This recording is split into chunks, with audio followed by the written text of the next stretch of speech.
Have you heard Divish is going to be a father? Aye. I never expected that. Nor did anyone else. Still, miracles happen. Well, this is one hell of a miracle. He's almost 100 or so. Not quite 100. In any case, Lady Stephanie must be a capable woman. Or what? Or nothing. You mean... Henry?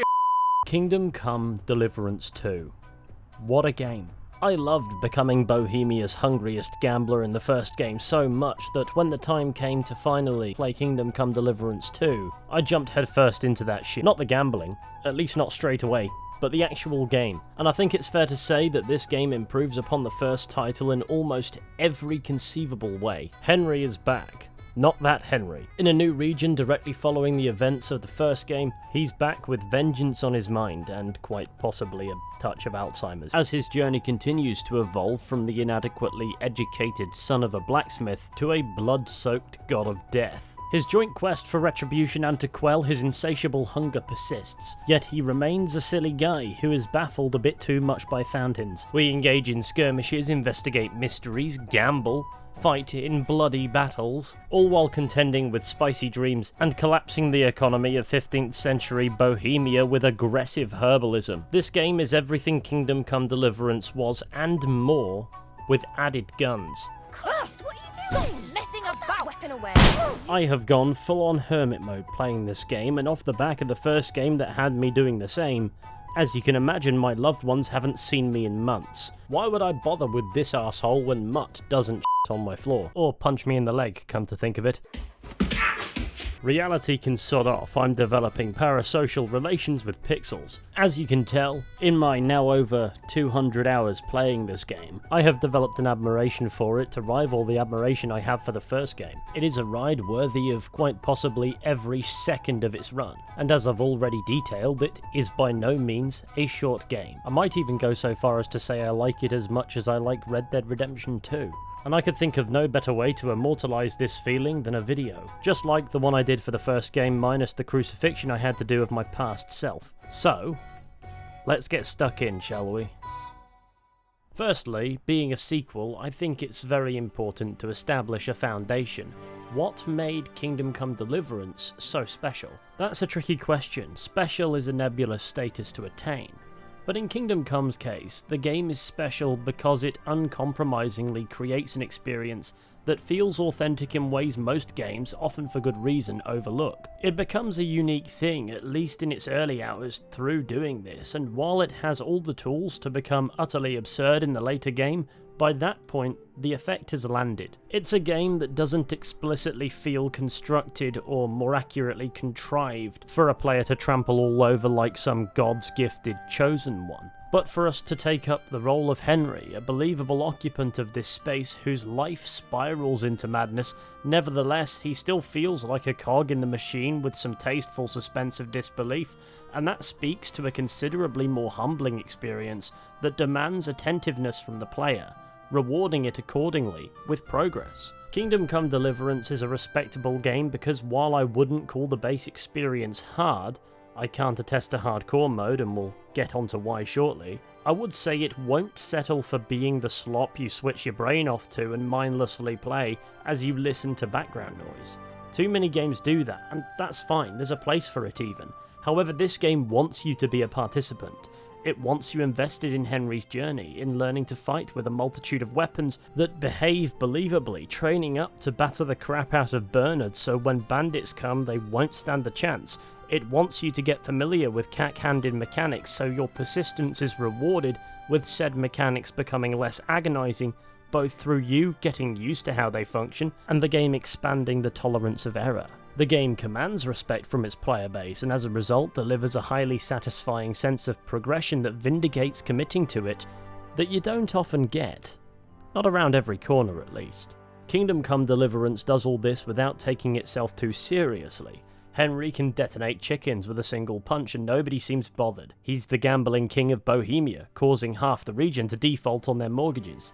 He's the son of a blacksmith who, within a few short weeks, has become an ultra-reliable soldier, ingratiating himself with the worthies of local society, partaking in quest after quest of hapless shenanigans. The game isn't expressly about uncompromising realism. From a history standpoint, it most certainly targets authenticity, but from a gameplay point of view, it wants you, the player, to earn the experience. That, to me at least, is one of the major ways in which Kingdom Come Deliverance is incredible. So going into a sequel, how do you carry that over? Being a direct continuation of Henry's journey, there's naturally a dilemma in this integral department. At the beginning of the first game, Henry was pretty much wank at everything. We had to mould him into a well-rounded, educated warrior from the ground up. The only way for the second game to do that again is for Henry to wake up in his bed in Skalitz and realise it was all just a dream. There is a disparity between what's canon and what we, the player, can do while controlling Henry, but as a general outline, he is the man we built up over the course of the first game, more or less immediately after those events concluded. Yet naturally, we can't proceed into this new chapter of the adventure with all the skills we acquired over the course of the previous story, because we'd be overpowered from jump. So the opening of Kingdom Come Deliverance 2 is dedicated to de-skilling him. How does that happen? Well, we arrive in the Trosky region. Henry and Hans remove their high-level gear to partake in a communal boy bath, and to cut a long story short, this vulnerable moment is when their company, full of people we've never seen before, they aren't in the first game, is attacked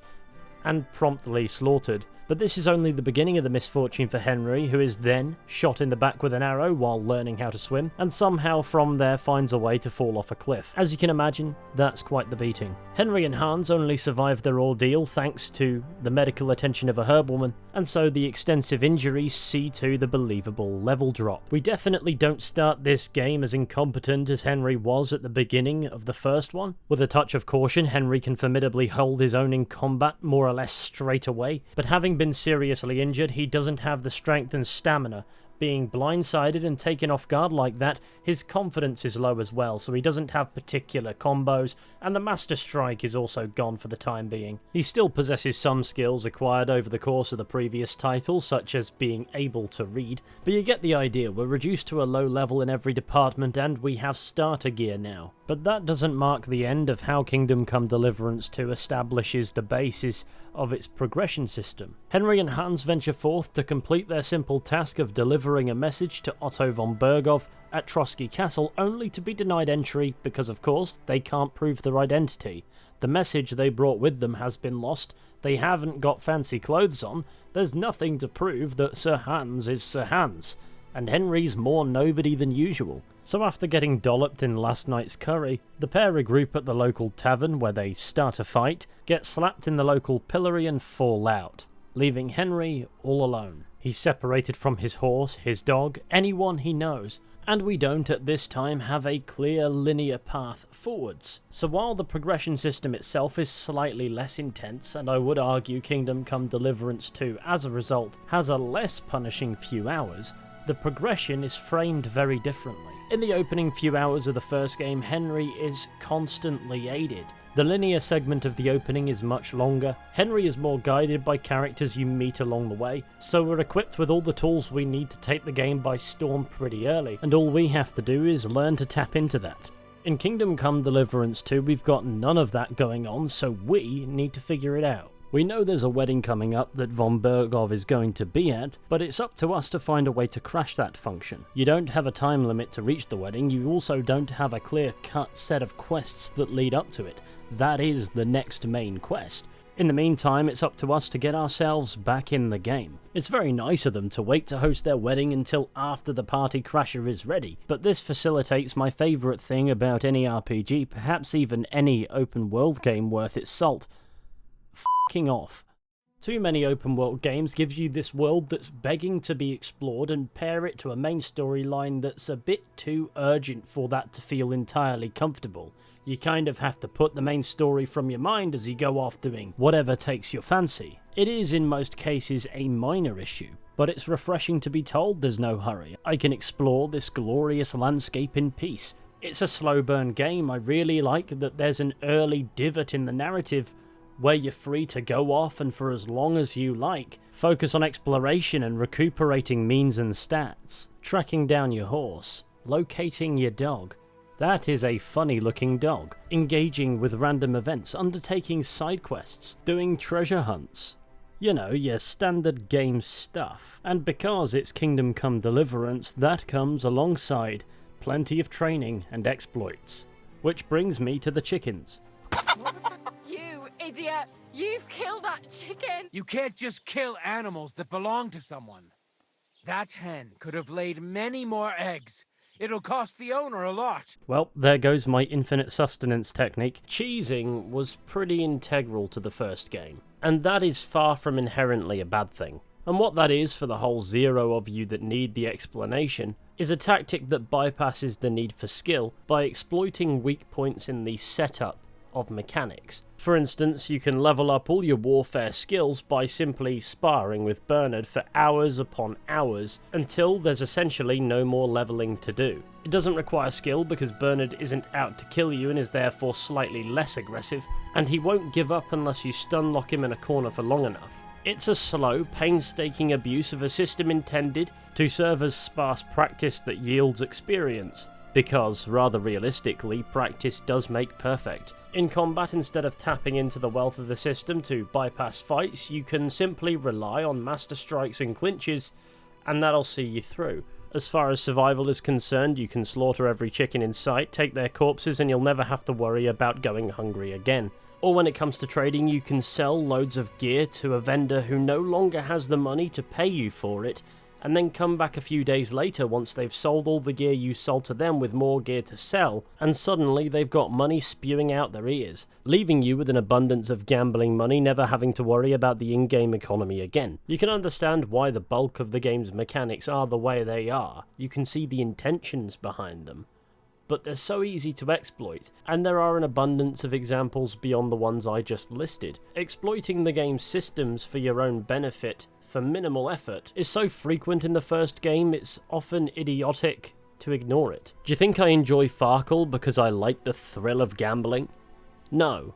I enjoy Farkle because it's free money. With some easy to find loaded dice, it becomes impossible to lose. And no matter how many consecutive unlikely lucky throws you make, your opponent will never refuse to play you. Provided they still have money, of course. They just accept you're probably cheating and take it like a man. So to bring it back to the point, a key part in the early game of Kingdom Come Deliverance 2 is identifying an appropriate cheese to quickly get you off the ground. I have heard that brewing a slew of potions and then proceeding to sell them can be rather lucrative, but being a stubborn git, I found a way to cut out the steps. And by found, I mean I realised it immediately while in Trosky. I realised this grassy landscape was gorgeous and it would be a bloody shame if somebody picked all of the flowers. The flower picking process is obviously essential to alchemy, but if we cut out the alchemy part of the alchemy, both general traders and herbalists will buy the plants off us for negligible sums each. All the while the herbalist and general trader in Trosky are across the street from one another, and they each pack just shy of 400 groschen. Thus, I embarked on an enterprise of impromptu weeding services. I have about 10 hours of footage of straight, uninterrupted gardening. But what made it more appealing to me than the alchemy system was the knock-on effect. Doing this levels up your survival skill, and with a perk in that branch that's not too tricky to acquire, the experience gained from picking flowers also trickles down into your strength. Furthermore, there's another perk that enables you to have lucky finds. Sometimes those are valuable things that you can sell for easy profit, other times it's loaded dice, or indeed other plants among with other discoveries that are incredibly unlikely in the middle of a field. So to summarise, we're accumulating wealth because the vendor for some reason can't say no to the weirdo who's just walked into his shop and is turfing out straight dandelions in the thousands from his pockets. We're levelling up 2 stats simultaneously, and we're finding potentially valuable or otherwise useful things in the mud for gambling purposes. With a further perk, we can also increase our charisma stat, provided we have 30 fresh flowers in our inventory. And if you do it more and more, the value of the plants go up, so you can start identifying plants that shorten the process as much as possible, and with vendors replenishing money every few days, you basically become a gardening magnate. Those are two words that should never go together. Thank the Lord for technical advancements in foliage density. I'm rich. And with relative early game wealth, I can purchase weapons, armor, savior schnapps, food, and for other survival element purposes, a place to sleep, leaving us in a confident position to take this world by storm. And what a world the Trosky region is. You'd think it would be difficult to distinguish between two parcels of beautiful green in medieval Bohemia, but between the two games, the world design has come a long way. It sticks to the philosophy of believability. Nothing is too dramatic. The sky isn't too potent, the grass is not too green, the woodland looks like a woodland, and you don't get the sense that you're entering into a world that is defined by conveniencing the player. Unlike the first game's region, however, the Trosky region feels like it lends itself to fantasy a bit better, and by that I don't mean it is more fantastical. I simply mean the visuals, by virtue of the environment they're faithfully attempting to recreate, are particularly gorgeous. Scenery-wise, you have the intricate sandstone rock formations of Apollonia. It sparks the imagination. What secrets could you possibly find here? And as far as the human habitation element is concerned, the landscape is often dominated by the magnificent Trosky castle. Its commanding situation means it's never far from view, so I suppose it works out that it's a hell of a thing to look at. It's imposing and dramatic, and the best part is that's rooted in a very real place. It looks like it's been ripped straight from the pages of a fantasy novel and brought to life, but sometimes such is the beauty of our very real world. It can be easy to get lost in the impossible environments fantasy provides us with more often than not, catching ourselves wondering how reality could possibly compare. As it turns out, easily. Kingdom Come Deliverance 2 might not be real, but it's representing a very real place 600 years ago. When beauty is confined to believability, it's astonishing how unbelievable it can still be. In short, I wouldn't be surprised to discover this game has had a measurable impact on tourism to the rural Czech Republic. Because you know what? I want to go.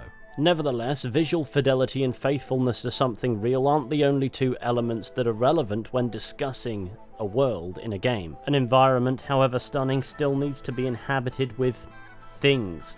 And what kind of things await us in Trosky? As you'd imagine, there's a huge emphasis on discovery. That, within itself, can take many forms. The world cannot function alone on the formula of side quests and gambling. It needs to function beyond that as an active learning opportunity. This is an area, in my opinion, where Kingdom Come Deliverance 2 markedly improves over the first game. Not that the first game was particularly bad at this. Obviously, you have the observational element that is pretty consistent across both games, both boasting a codex where you can learn about all the things you observe in the world. And it's nice to know that as we're observing it, the game is making note and then feeding us more information if we choose to take it up. This is especially handy considering we are removed from our own time. We're experiencing 15th century Bohemia.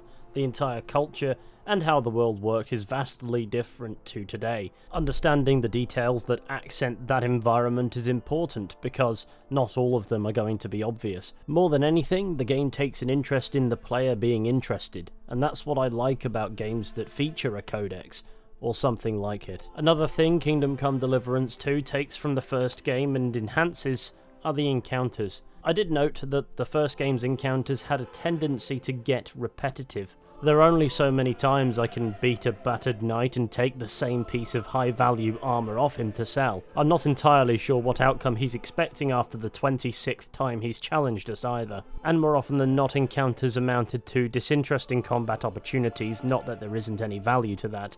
As they no doubt should, combat opportunity encounters do carry over, but are far more diluted in a mix that leans towards more varied, unique interactions with the world and the people who occupy it. There's such a variety in the roadside wayfarers, some of whom may be simple traders, others may be interesting for a plethora of other reasons. For instance, I found a guy I'm quite convinced is not of this mortal world, and I found a woman I'm quite certain is a manifestation of death, humming a tune that can only be described as unsettling and possessing uncanny knowledge about Henry. How do these encounters work in the supposed authentic medieval knight game? Well, aside from the fact that Henry strikes me as the kind of man who's taken a fair few head injuries in his time, the obvious answer is belief. How we perceive reality is influenced in both big and small ways by what we believe reality to be. Even in pious times, that is not a fixed state. Henry perceives the world around him with his beliefs in mind. It stands to reason then that some encounters, some experiences will allude to his beliefs being real. But not every encounter we can have has some otherworldly connotation. Most of them don't. More than anything, it's interesting people of the times living in the times. Nevertheless, it's the promise that a character has a story to tell that makes engaging with them appealing. It's that caliber of engagement that's abundant, and it allows the world to feel authentic as you travel through it. It furthermore heightens your senses to find more of it. I found myself constantly eavesdropping on the conversations of NPCs around me. It is nothing major, but that level of interactivity is nice. Of course, you need plentiful side quests, and Kingdom Come Deliverance 2 most certainly has them, but you also need things that occur in the world that aren't quest level, and benign interactions are often overlooked. A lot of fantastic open world games don't think to interrupt your journey through negative space between one objective and the next, and while it's not uncommon for a game to do something with that doesn't derail you for the next 45 minutes, I often find myself pointing to it as a way in which that world is alive. You never know what rumours you might pick up, whether or not that leads to a quest. What's important is it fills the gaps in content significance so you don't have an enormous disparity between the significance of what is there. If this degree of interaction was exclusive to what might lead somewhere, it would become terribly predictable. Kingdom Come Deliverance mitigates predictability through systems like encounters that can waylay fast travel, so it stands to reason that 2 was always going to take that dice roll and refine it further. However, it must be said that encounters aren't the only way Kingdom Come Deliverance 2 pushes the envelope of interactivity, relative to its predecessor more so than in general, but trust me, that's enough. For this one, let's set the scene. Say you're roaming the beautiful Bohemian countryside and you fancy yourself a criminal. Let's say you're a bit of a seasoned Farkle player and you play under the understanding that if somebody beats you, they die. In your bog standard game with a crime and punishment system, you basically get slapped with a fine and slapped on the wrist, or maybe you get locked up and then that's the end of it. It ultimately doesn't have as much impact in, say, Skyrim, because you can get away with mass murder by paying a fine. Some of the best games I can name are so unintuitive in bringing immersion to the bounty department that often there's no difference in consequences between killing a man and driving in a bus lane, and the only place in the real world where that is the case is Brighton. The point I'm trying to make is Kingdom Come Deliverance 2 has a better way of meting out the consequences of your actions. I'm not sure how we got from murder to lashings, but there is an escalation. If it's your first offence, say you accidentally shot somebody after deliberately loading your gun, then you can expect to be slapped up by a sadist with a stick. Should you persist with such silly behaviour, then Mr. Sadist is going to brand you. Persevere further down the path of brazen shenanigans. This is a really strange time to casually be playing the flute fella, but I dig it. Then your sinful behaviour will be rewarded in kind. You will be publicly executed. Who's going to save Bohemia now? The moral of the story is, of course, if you're going to do crimes, don't get caught. But should you get caught, the consequences can be pretty bad, ranging from having stat debuffs to a complete revocation of your oxygen privileges. Of course, blowing up a chicken with your fist isn't punished in such an extreme way, so there's still a place for casual fines, but even then the system isn't simply content to dip into your pockets, as you can use your charisma to try and blag your way out of it. That usually entails feeding the authorities bollocks. Sometimes it's quite a mundane lie, but other times... That man wasn't of this world. What the hell do you mean? He was the spawn of Satan. He had red eyes, reeks of sulphur. It's surprising what nonsense works. Anyway, it's nice for a system to be more elaborate than expected, especially in an area where lack of elaboration is accepted. The crime and punishment system in Kingdom Come Deliverance 2 could have been as simple as paying a fine, going to prison and accepting a detrimental temporary stat debuff, and that within itself would most certainly have not inherently made the game worse. But what separates great games from really good ones is they don't care whether or not the extent of their quality is noticed. As such, they consider things the player ordinarily would not. Of course, beyond that, the world still functions on the reputation system. If you carry out good deeds in an area, your reputation will go up. If you murder chickens, your reputation's likely to go in the opposite direction. That then dictates how characters in a given area are likely to receive you. So in Troskowitz, we don't exactly, for plot reasons, get off on the right foot. Then as you undoubtedly spend plenty of time here, you have to overcome being labelled as a troublemaker, with NPC's disposition towards you changing, albeit subtly for gameplay convenience purposes, improving as you haggle with the locals over their own foliage.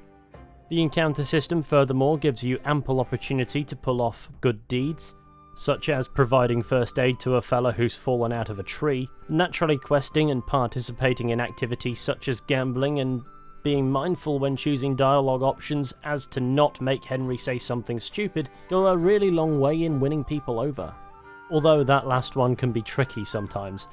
What have the Troskowitz people got against you? Did something happen? I'd rather not talk about it, Henry.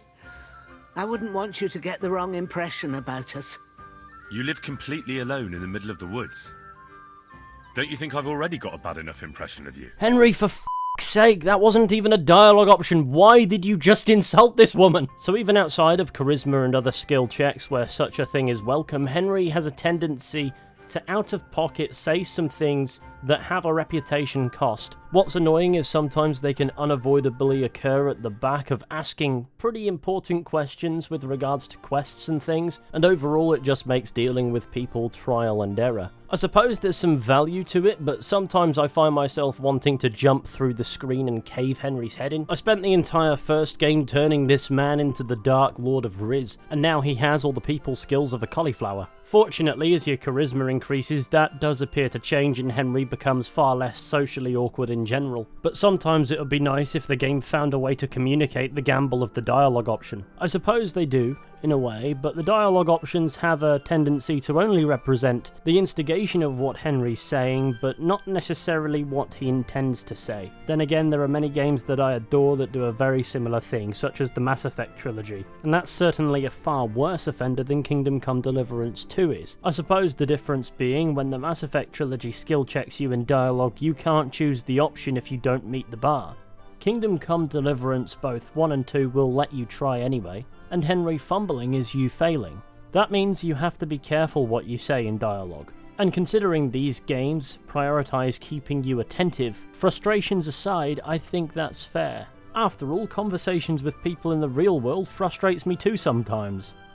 Immersion. So while fumbling dialogue can be irksome, an argument can strongly be made for that being an intentional part of the experience of being Henry, finding our way through this world. The idea that conversations are dynamic and, in minor ways, influence the reputation system makes it more than a simple exchange of information. Every interaction possesses significance. Your charisma stat as well is liquid, influenced by the kind of clothes you're wearing. If you're dressed as a bandit, you'll be treated as a bandit. Is your clothing in good condition? Are you clean or are you covered in blood? Do you smell good because you have 30 fresh flowers in your pocket? If you're looking to unlock the secret powers of charming Henry, being attentive to these things is your best bet. Now, chin-wagging with the locals is all well and good, but there's much more to the Trosky region than just that and all the random encounters you can have that sucks you in. This open world space's intention is to have you decked out by the time you get anywhere near that wedding. That means incentivizing trawling through the woodlands, learning as much as you possibly can about the landscape, and of course pursuing stacked gear, the latter of which took me on a bit of a treasure hunt. Now I've got to be honest with you, I love a good treasure hunt. It is the most straightforward, fundamental reward system exploration could possibly have. You're given a map that vaguely resembles where the treasure can be found, and then you've got to figure out where that location could be. Then you've got to contend with all sorts to retrieve that coveted treasure. Admittedly, the DLC Brunswick armor is a tad on the stacked side for early game Henry. I suppose it balances out then that the helmet is a ugly war crime. I get that certain armors throughout history have been known to be a bit much, but I can't help but wonder what value having a golden cat sat on your head might bring. So while I shamelessly reaped the benefits of having this overpowered gear on, I tended to avoid using the helmet because it made me physically ill. That being said, this treasure hunt made me feel adequately rewarded for exploring this world space. I now had an armor set that could hold its own, a sword that was more than just a letter opener, and confidence in abundance this game would not get the better of me. Beyond that, treasure hunts are another way in which you can quickly stack up on finances. If your findings lack functional value to you, you can sell them. Who'd have thought making money in medieval Central Europe would be this easy? I now have infinite means to play dice. Moving on, there are other finds, such as the many points of interest across the map. In the first game, these could be interesting, but primarily served the function of getting your bearings in hardcore mode especially. Here, the points of interest that await do serve that function, I'm sure, but are also more consistently interesting, sometimes serving as environmental storytelling, giving Henry opportunity to comment on his discoveries. These finds don't always exist in a vacuum, sometimes they link together and slot into other aspects of the world. For instance, across the western chunk of the Trosky region, it is not uncommon to discover unmarked graves nearby to booze stashes. It would seem then that an alcoholic has been routinely disposing of corpses in the woods, a patch of woods run by Otto von Bergov's personal gamekeeper, who happens to be an alcoholic. This isn't left to the imagination. Under certain parameters, he'll come clean with us. Nevertheless, all these corpses are a chilling discovery, providing easily missed detail about a character that, while certainly not forgettable, isn't intended for the player to long-term think much of. Even if you care not for that, it's at least partially worthwhile to seek out because you end up with a surplus of saviour schnapps. So there is a potential for the points of interest to have a multi-level reward, and this is something Kingdom Come Deliverance 2 does exceptionally. Whatever you do in this space, however significant or insignificant, is contributing to progress. There is no such thing as a waste of time. Even when it comes to minigames, God forbid you lose at Farkle, you're still leveling your agility. Conversations improve speech, riding improves horsemanship, the simple act of moving through this world increases your vitality, spending time reading improves your scholarship. Even the act of caning bevies improves your drinking skill. Who'd have thought getting hammered until everything is blurry and sideways, blacking out drunk and waking up in the woods at night, wondering where the bloody hell your shoes have gone, amidst inclement weather, a formative male experience in the Western world could be productive. The point is, I have plunged hundreds of hours into this game and I don't regret a second. Every activity there is to do in this world space, big or small, feels like a valid part of the adventure, and that goes beyond the act of doing and the satisfaction of having it be done. The snowball effect you produce as you work your way through this map builds Henry up one way or another while consistently telling stories that bring the region to life. This within itself isn't uncommon. It should be every game's intention to provide everything you do with purpose, but what really stands out about how Kingdom Come Deliverance 2 does it is I can't point to a solitary moment where I felt as if, intentional or otherwise, the game was wasting my time. It's strung in such a way that complements how the game works so perfectly that, regardless of what's going on, the game is constantly bombarding the player with dopamine. And that's what makes crashing the in-game economy with herbalism so enjoyable as well as cathartic. Similarly, it mitigates the tedium in the practice makes perfect philosophy of the combat system. Sinking extensive time into sparring with B-Tech Captain Bernard, Captain Grumpy, yields small, regular rewards that mark your progress. The doll becomes the diamond in this game because the game casts the illusion that our achievements are at least in part self-driven. And while we're at it, the first game did this rather well as well. I do, however, believe the second game takes that and polishes it to the point of excellence. And no area of the game is impacted more by the idea of bringing value to the meaningless than the actual meaningful content by default. This game's countless fabulous quests. A key aspect to Kingdom Come Deliverance 2, and its predecessor of course, is to challenge how the player consumes games. If you aren't attuned with how this occurs, the game can come across as very slow and, dare I say, boring. That doesn't mean that the game is wrong or somehow not fun by design, or indeed in execution. However, if you're looking for the gratuity of bloody conquest, that thrill of battle, brutally dispatching bandits left, right and centre, no doubt your initial response to this gameplay loop is going to be underwhelming, because there is a non-zero chance that you can go countless hours never engaging with the combat system. Scraps aren't hard to find, and there sure are plenty of them, but the point is the questing content isn't necessarily forced into including it. But that doesn't mean the quests are cutscene-heavy, glorified stories either. There's a lot of dialogue, a lot of conversation, but in my opinion, in a game that makes that a mechanic within itself so readily, that isn't the same as just a cutscene. Like I said, dialogue is a gameplay system within itself. The quests in this game tend to be very dialogue heavy. Of course, there's some fantastic storytelling going on more often than not, but beyond that, the dialogue is still a leveling opportunity. Progress is still being made, whether it be through reputation gains, leveling your speech, being taught things by people you aid. In many games, dialogue is just a thing that you do in between carrying out one objective and the next.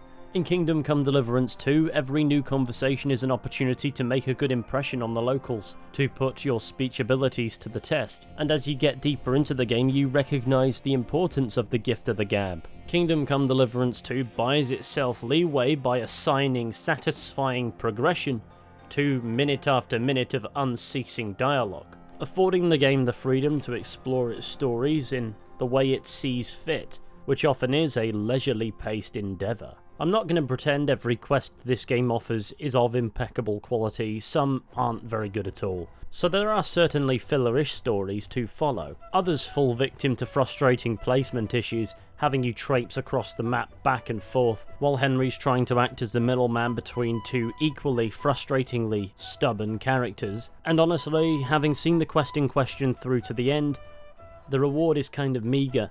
In any other game it would feel like a waste of time if I was doing this quest purely for a massive dump of XP at the end, because that couldn't possibly be enough and would require me to see it through. At the end of quests you don't exactly get XP dumps, rather experience is awarded to the skills you are leveling as you are doing. So everything you instigate can be worthwhile because you don't necessarily have to see it through if it bores you. That within itself pushes up your tolerance and assigns value to the moment-to-moment of the quest, meaning though it is a tedious quest overall, it's a matter of perspective rather than objective fact. There is value there, and taking that time is respected by the game's systems. That doesn't cure the bird's eye view of the quest, where every character in it seems a bit too irrational and unreasonable, but it does put into perspective what you're engaging with it for. The comprehensiveness of the leveling system applying to the game almost universally means every task you complete, even within a long-winded short story, is an accomplishment that more often than not is rewarded.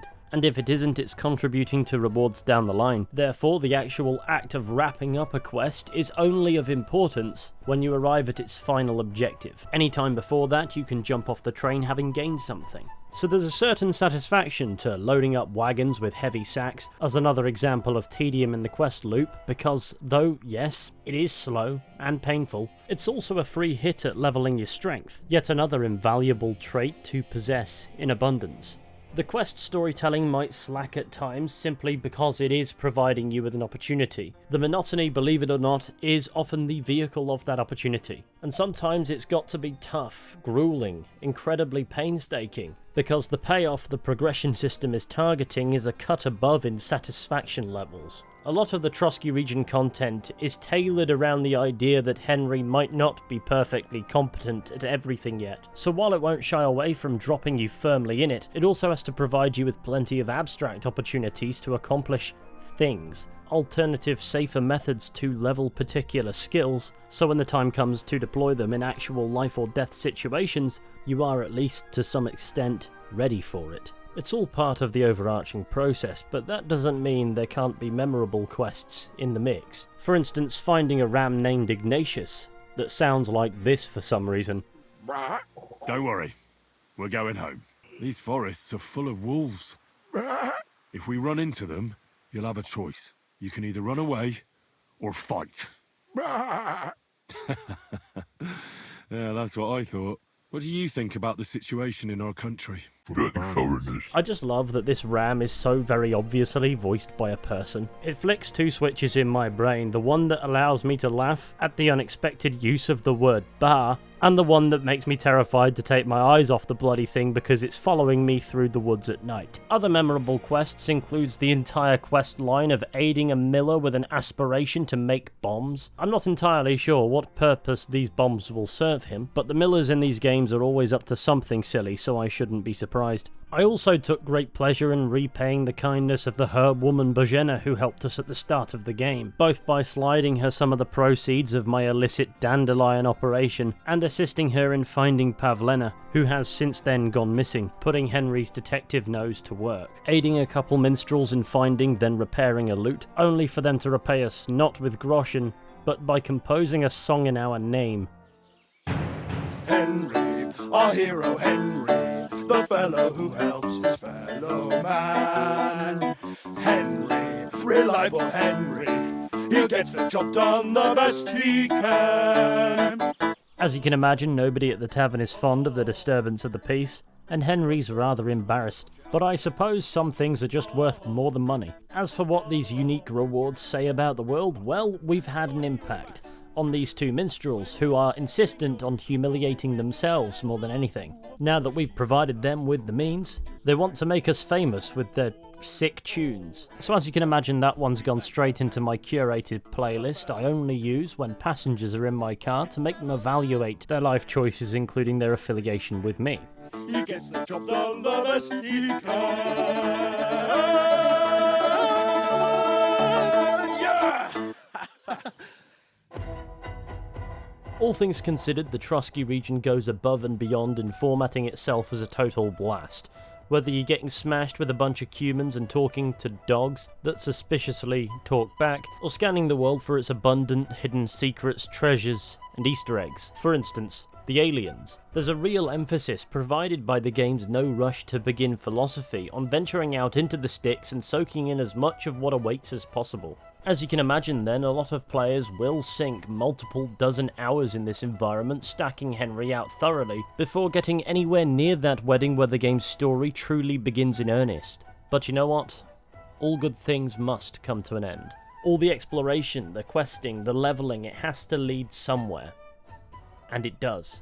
Getting into that wedding to come face to face with Otto von Berghoff is no simple task. Henry is a stranger in this land. He's unlikely to be slid an invite by virtue of being. We have to make friends who'd happily drag us along. Furthermore, we can't show up looking like any old vagabond. We need to acquire some drip. It matters not how stupid we look, but we need a charisma stat of at least 16 and to not be wearing any armor whatsoever. As for how we might find a special friend to drag us along, my pathway of choice was the blacksmith. I figured, considering Henry was raised the son of a blacksmith, that this would be the path of least resistance when the time came. What I didn't anticipate was that I'd need to do actual blacksmithing. Like the alchemy system we're exposed to at the start of the game, whether we like it or not, it's a bit unnecessary, but that's kind of what I like about it. It's not an unforgivable system by any means, but you have to meticulously craft weaponry, and, in the realm of hand-eye coordination, the most hateful shape known to man.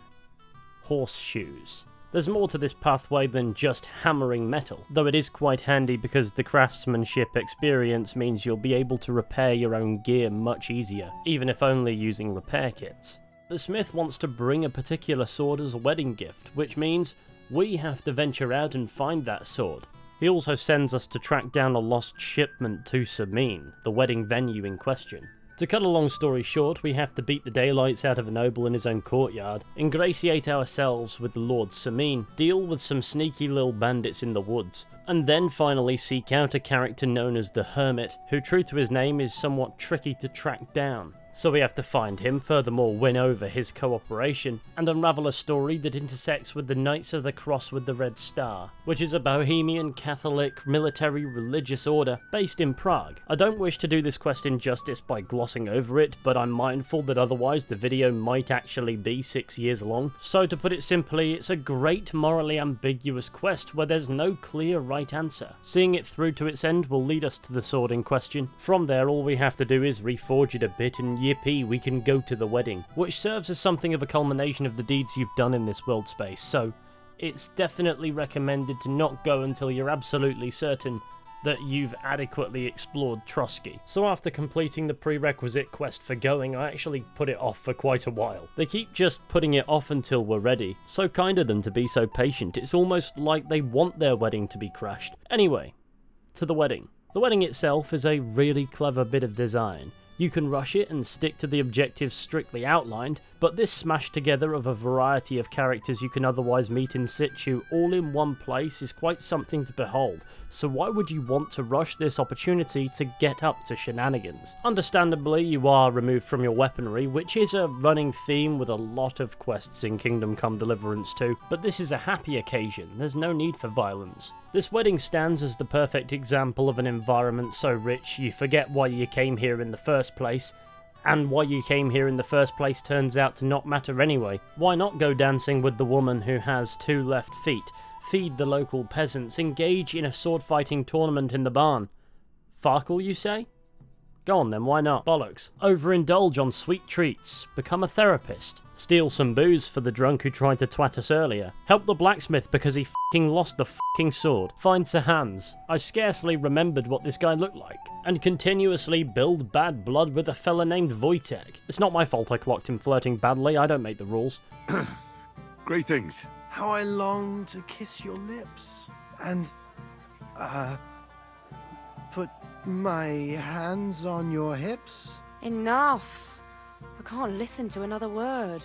That makes 2 of us. There's something going on everywhere you look at this wedding. There are people to talk to everywhere you look, conversations to overhear. Von Bergov may never show up, but I can quite honestly say I didn't actually much care if he did. There's so much detail here that it stands alone as an experience. The fact that most of it doesn't really progress the story felt irrelevant. There's an atmosphere unique to here to bask in, and all the game demands is that we do. It also feeds us payoffs for certain people we may or may not choose to help. The gamekeeper Vastatek wouldn't even be here if we didn't help him, and now he's shit-faced in the garden. This might be somebody else's party. You might not be the centre of attention here, but Henry never is. The wedding aspect to this wedding, within itself, is a background feature. This is our unofficial farewell to the open world space we've just spent dozens of hours influencing. So go binge drinking, and enjoy it. This is the calm before the storm, and it won't last forever. Sure enough, a misunderstanding leads to a brawl. Henry and Hans are then arrested and taken to Trosky Castle. A welcome removed from the expectation the pair had when they embarked from Ratai only a few weeks prior, and naturally, it only gets worse.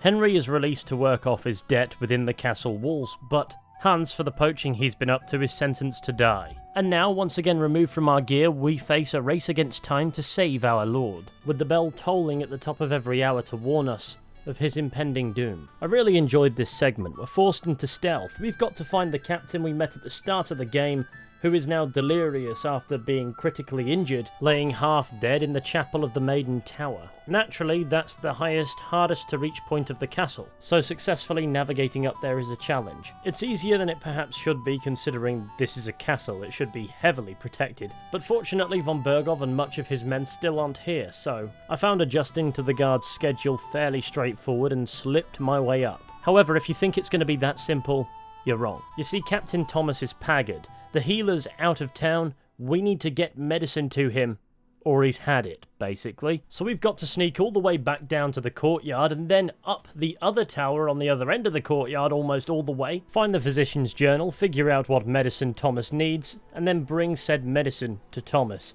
And we have to carry out all of that before Hans is hanged by the arsehole Chamberlain. I succeeded, so I'm not entirely sure if this happens anyway, but the execution is actually stopped by the arrival of Otto von Berghoff. But you know what? Finally, the story can begin. We're finally in Trosky Castle. We finally have Lord von Berghoff's ear.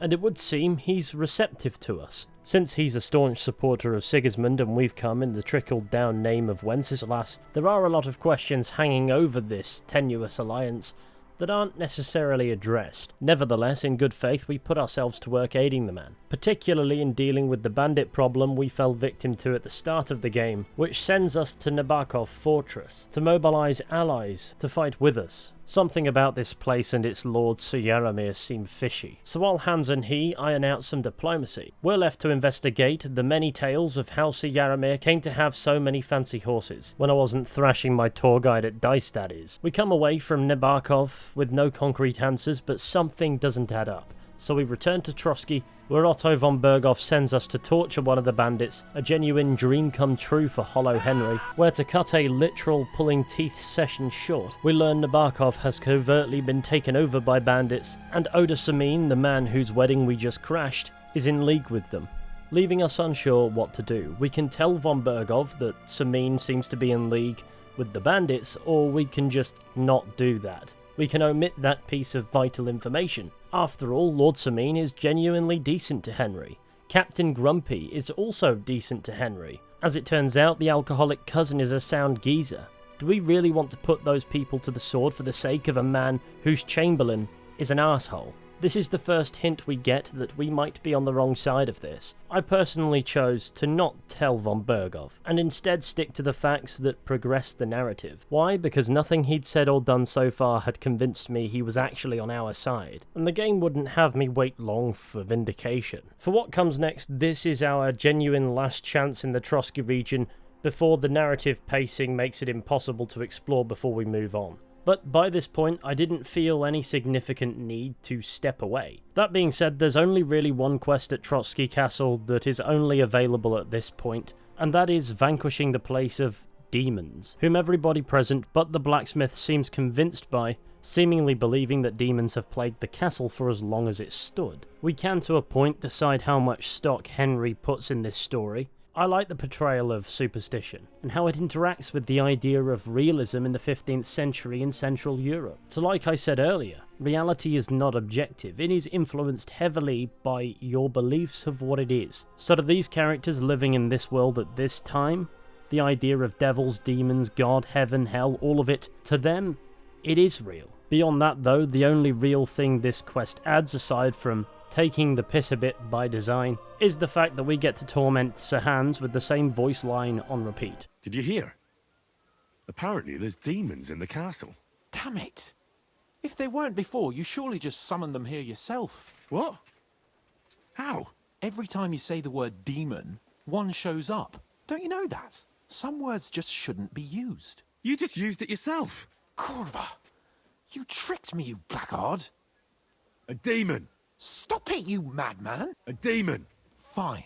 A demon! A demon! You're one yourself. I can't say otherwise. At this opportunity I felt a particular urge to venture out and do more stuff, primarily because I had a hard time believing there was more stuff to do. So instead I locked into the raid on Nabarkov, where we're funneled into a multi-hour long chain of quests that wraps up the Trosky region part of the game. I can't say my favourite area of Kingdom Come Deliverance 1 were the battles. I found the combat system to be more optimised for 1v1s, and on that front KCD2 is really not much different. But that doesn't mean the occasion can't be a spectacle. With this first scuffle, if you will, the spectacle aspect certainly hits. We're ambushed in the woods on the road to Nabarkov, and now, while concussed and disoriented, we have to fight our way through the literal slaughter of our company. The haze fades quickly, and it becomes a series of skirmishes along the road, and that works because that's exactly what it's trying to be.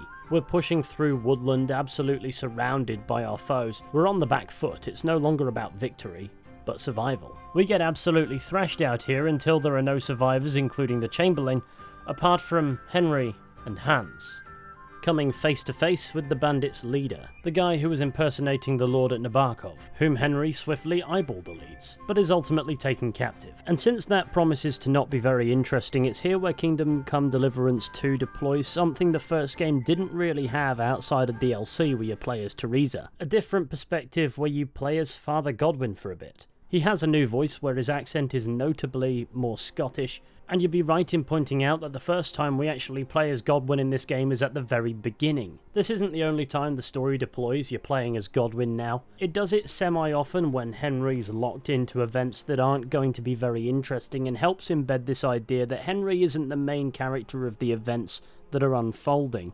He's the main character of his own story, but considering the idea that the game is targeting authenticity, structuring things like a tight story would work against that. Sometimes the momentum needs to come from an external source, and Godwin, this alcoholic womanizing priest, who was sent by Sir Radzig and Sir Hanush as it became obvious that something hadn't gone quite right with the mission, the same priest Henry gets sloshed with in Ujits in Kingdom Come Deliverance 1, is that external source. So when the plot digs a hole and slaps Henry clean in it, Godwin comes along to yank him out. It's really interesting, in fairness. Godwin wasn't exactly the most prominent of characters in Deliverance 1. But you know what, in this game I really enjoy anything Godwin's involved with, so we'll leave it at that.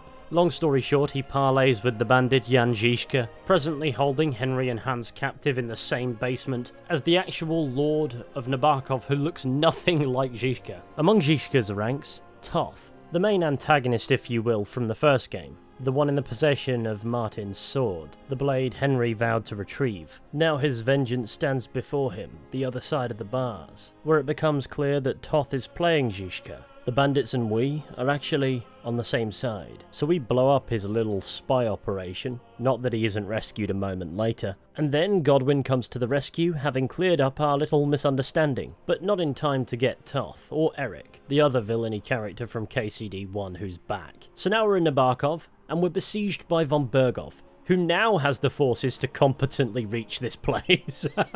Son of a bitch. It would turn out our freedom was short-lived. Von Bergov ventures off to Cutenberg, taking Hans as his prisoner, leaving the magnificent Trosky castle under the watchful guardianship of Istvan Toth. And now we're the one being tortured in the dungeon. Except this time, Father Godwin is not coming to our rescue. He's here being tortured too. The game really missed a trick by not adding a third perspective, somebody to bail Godwin out of a jam. But we move. In the torture scene, I chose not to break, which made it incredibly frustrating that the following cutscene still treated me as if I had. In a game where choices are supposed to matter, it feels really strange to me that this one didn't. If I choose not to break, Godwin will, and the rest of the game will frame it as if it was us. But we don't have too much time to dwell on that now, because to the rescue comes Catherine, the woman we see being attacked by bandits at the start of the game, who was saved from dishonor by the one we now know was Žižka, and was then kind of inexplicably aloof with us and refused to help us. Turns out that's quite explicable. She's Žižka's spy. The plan from here is very straightforward. Kill Toth, retrieve our gear, and then get the bloody hell out of Trosky. So we're slapped into yet another of this game's many scenarios where Henry is entirely deprived of the gear that he's amassed over the course of our adventures and instead rely on our wits to stealth kill a couple guards and use their gear instead. Faced with the prospect of doing another stealth run of this castle, I got fed up and started killing. As far as I'm concerned, it's still stealth if nobody lives to tell the tale. Of course, Toth would be situated as far away in the castle as one can get from the dungeons where we were, and of course the exit. So as you can imagine, my impatient Henry had to effectively besiege Trosky Castle on his own and succeed.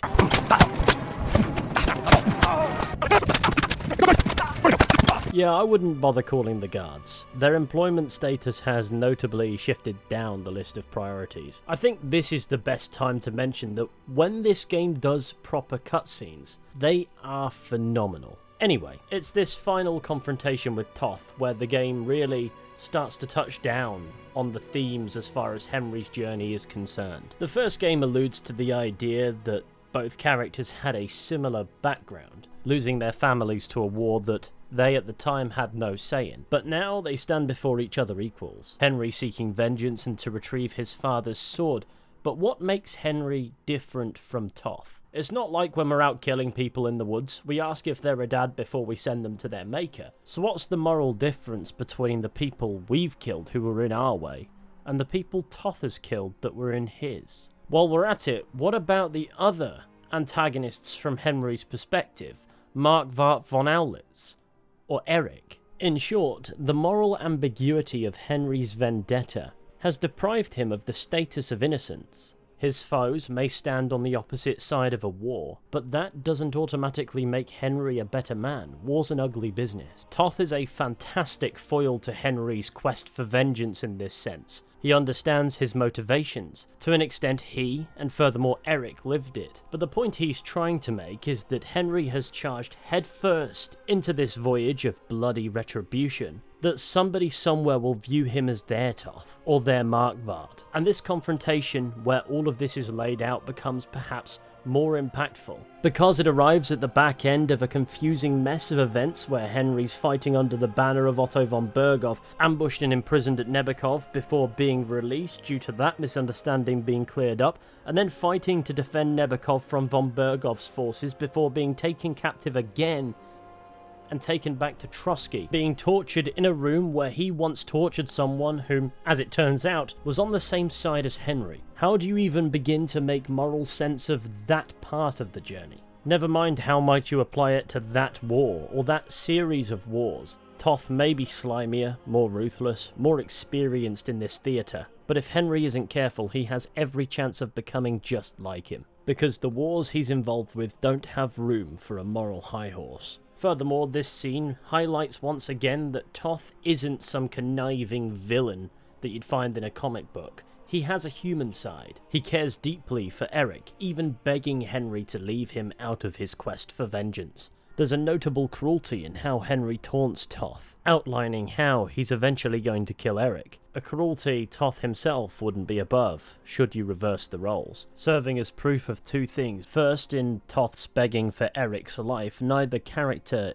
is beyond the moors of redemption. And second, in Henry's twisted taunts, he is bloodthirsty. When confronted with an opportunity at vengeance, he is no longer thinking about the bigger picture, and naturally there's a huge cost to acting under the influence of tunnel vision. Finally, we're confronted with two options: to accept Toth's offer of a duel, or to kill him dishonourably. Toth goads us towards the latter as if that would be us learning our lesson. But trying to create a distinction, I chose to offer him the duel, impaling the man, then throwing him out of the window. Nobody does defenestration quite like the Czechs. Anyway, with that handled, not only have we gotten rid of Toth, we've retrieved Martin's sword, and after retrieving our gear, we're free to leave. Every character, including Catherine, is injured for some reason. I'm not entirely sure why. One more stealth segment through the woods, and we're gone, leaving the Trosky region behind to make for the second world space this game boasts. The Cutenberg region. We're this deep into the game and we're just dolloped into a completely new map. And that's interesting. If I said to you that I was immediately invigorated to explore this new region, I would be lying. That isn't a negative nor positive thing to say, it's just an observation of the risk the separation in the world space creates. Taking us from a map we've invested dozens of hours into, and then slapping us in a map where we will no doubt have to do that again and then some, because eyeballing it's about twice the size, is a shock to the system. It can momentarily feel deflating. The investment we had in the previous map isn't gone, it's still there, although it costs us 200 groschen to travel back and forth, which discourages us doing that quite profoundly. The feeling nevertheless is as if the investment is gone. So the Cutenberg region can't rely on the same philosophy the Trosky region had with that no rush, the wedding isn't going anywhere, go and explore, build up Henry, do side quests, the main storyline is waiting for you. If the Cutenberg region tried to do the same thing, I feel it would be a chasm for attention. The story then needs to continue at a reasonable pace. It cannot afford to fizz out. At least while we, the player, get our bearings and get over the fact that we're no longer in the region we just spent 50 or so hours. We're open-worlded out and that needs revitalization.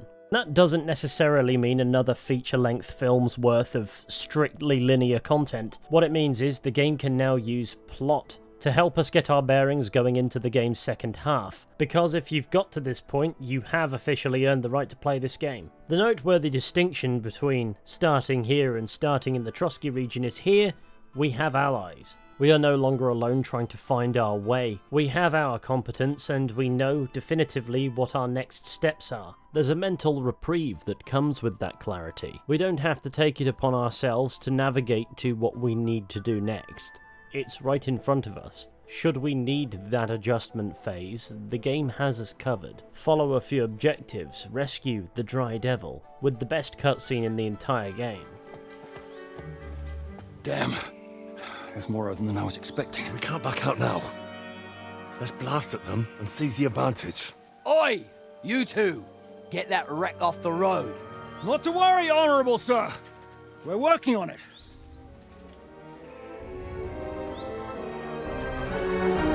To the task!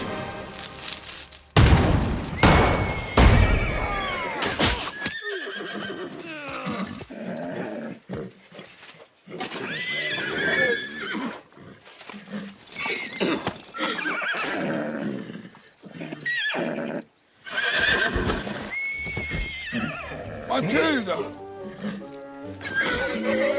Fucking hell! My leg, damn it!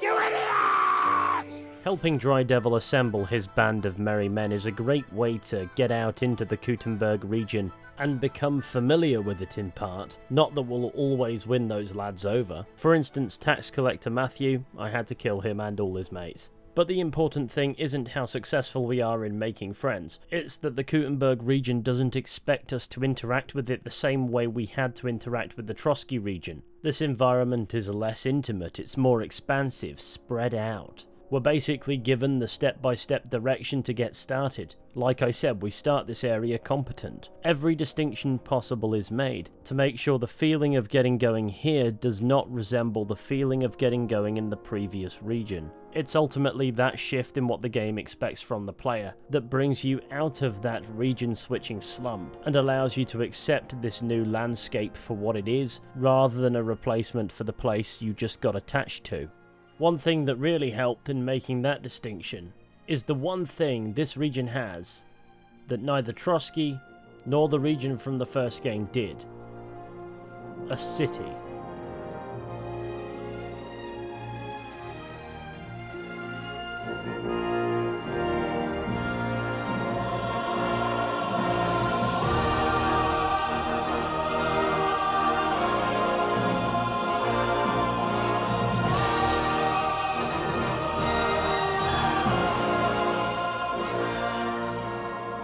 The city of Cutenberg is mighty impressive. This is the first and only heavily built up urban environment seen across both games.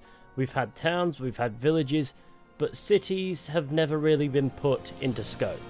Now, they almost certainly have. It's a thriving city surrounded by stone walls with towering buildings, wide streets, narrow alleys, the fountain of bafflement, and an intricate underground tunnel network, but more on that later. Cutenberg feels like an actual city, something open-world RPGs that factor a lot of wilderness have typically struggled to grapple with on many occasions. It has to be part of a world space much bigger than itself, so it can be seductive to make the city tiny and call it a day. I wouldn't say Cutenberg is huge, it's not, but it's certainly comparable to Novigrad in The Witcher 3, albeit far less overdramatic. It's just big enough to make sense, just small enough to not be a chore to traverse both into and out of its beating heart, and rendered believable by its atmosphere that combines great music with a constant barrage of activity wherever you look. Pickpockets to look out for, preachers, town criers. It's something to behold. What convinces me most about Cutenberg, however, is very straightforward. It's the fact that there are multiple of the same kind of vendor. Like you'd expect, various businesses dealing in the same goods. Armourers, blacksmiths, general traders. Only one herbalist, curiously. I suppose that meant I had to embark on new business pursuits if I wanted to transport all the groschen from the traders' inventories into my own. I've not been here more than 10 minutes and I'm already drafting up plans to conquer it economically. The only thing I would say is the place certainly could have done with greater population density. Sometimes when I feel the streets should be utterly bustling, they're derelict, and that can every so often blow a hole in the atmosphere. But there's so much to see and do, people to interact with, dice games to win, traders to deal with, crevices to explore, that Cutenberg overall is genuinely memorable. And since, as a city, it cannot function on the whims akin to those experienced in the wilderness, the general playing experience is so different to anything else this game and its predecessor had to offer.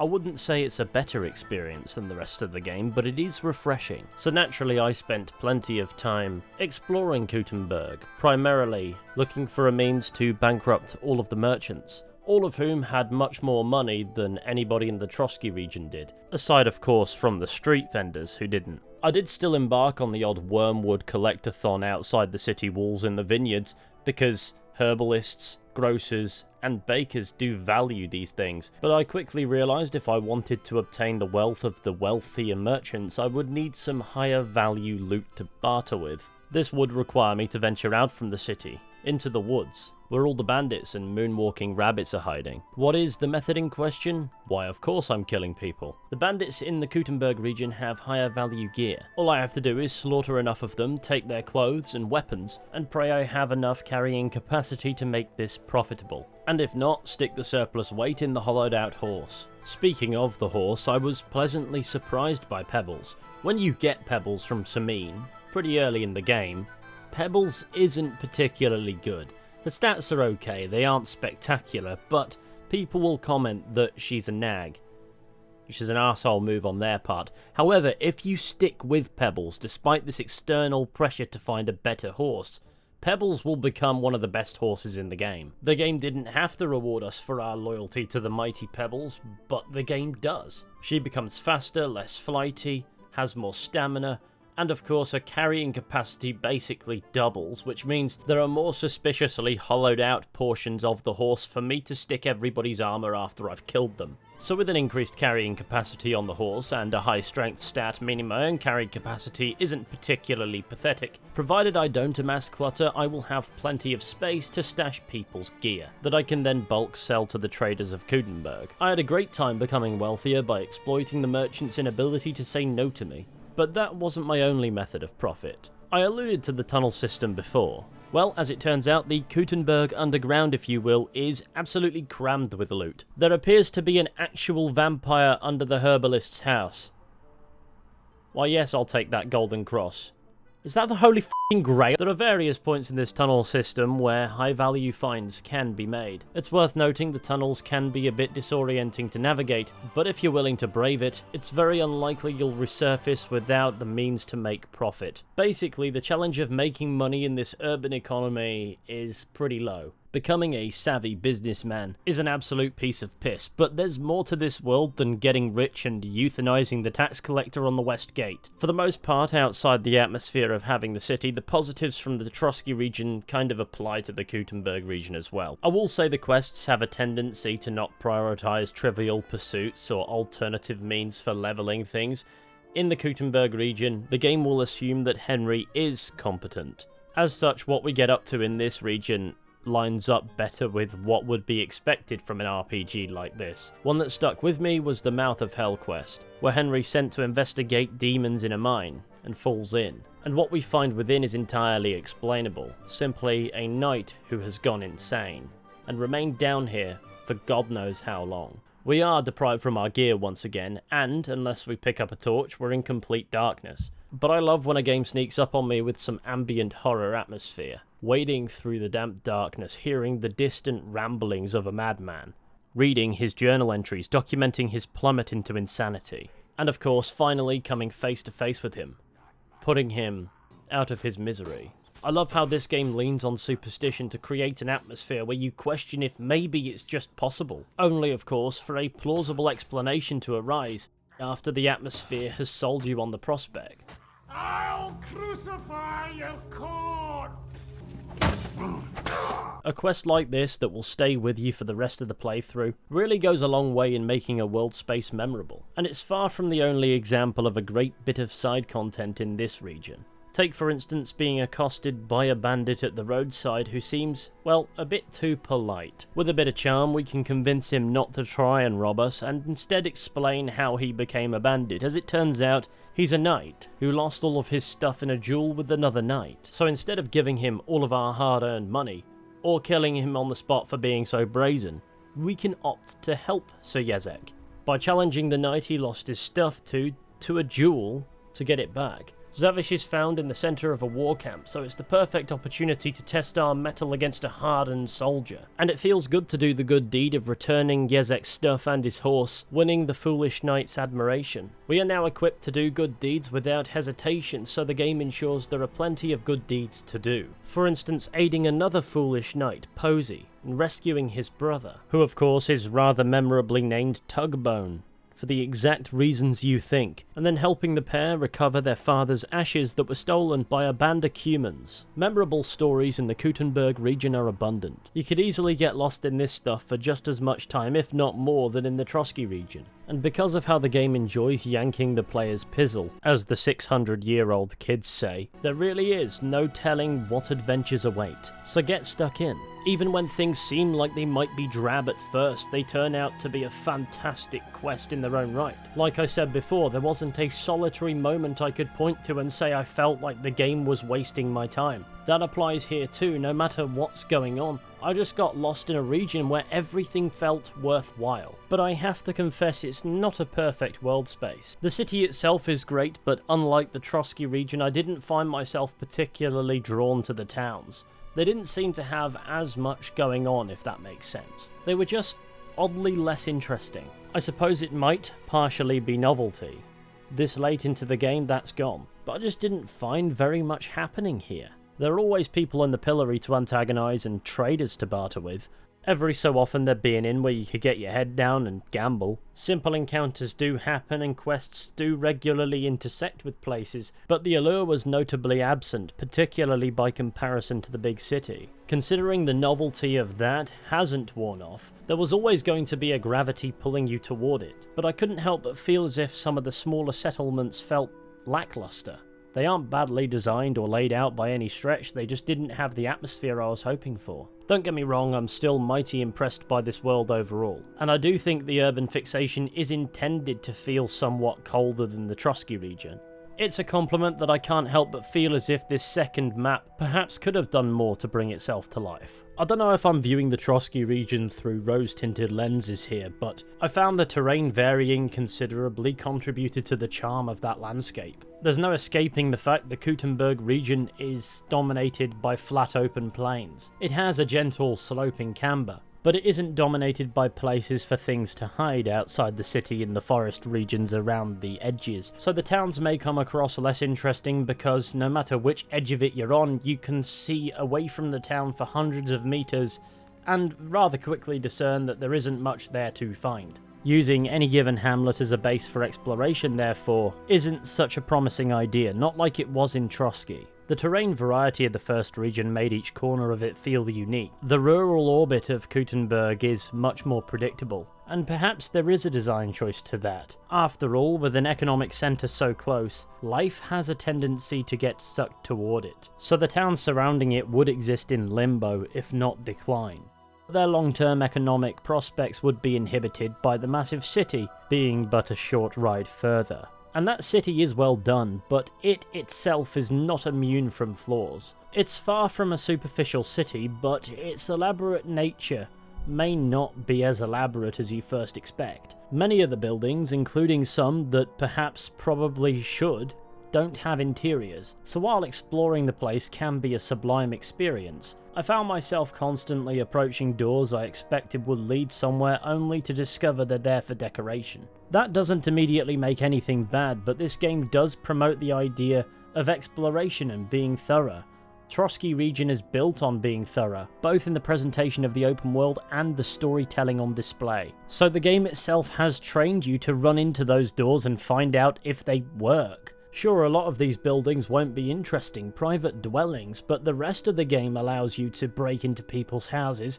However, in the city, it's only specific ones. The city in that respect has a faux density about it, and perhaps that's due to technical limitations or deadlines or both. In every functional respect, Cutenberg works a treat, but I can't help but feel as if it's a missed opportunity, particularly if your Henry's a burglar. After all, if you enjoy that kind of thing, having all these properties to bust into, the fun would be ceaseless. No matter, I'm sure the thought crossed Warhorse Studios' minds, and they had a very good reason for not doing it. After all, step one of making a truly, genuinely perfect game would require never releasing it. I won't get too lost in it yet. I do feel as if Cutenberg, as impressive as it is where the seams of the simulation are most visible. It doesn't take away from the fact that I think they've done a fantastic job of bringing this city to life. Okay, that's enough of that. Since a lot of what I said about the first open world applies to this second open world space, I thought to myself, now would probably be a good time to actually talk in depth about the gameplay systems. However, before we do that, let me finally address the one thing I said we talk about shortly over an hour ago. Why no hardcore for this video? Simply put, it's my first playthrough of this game.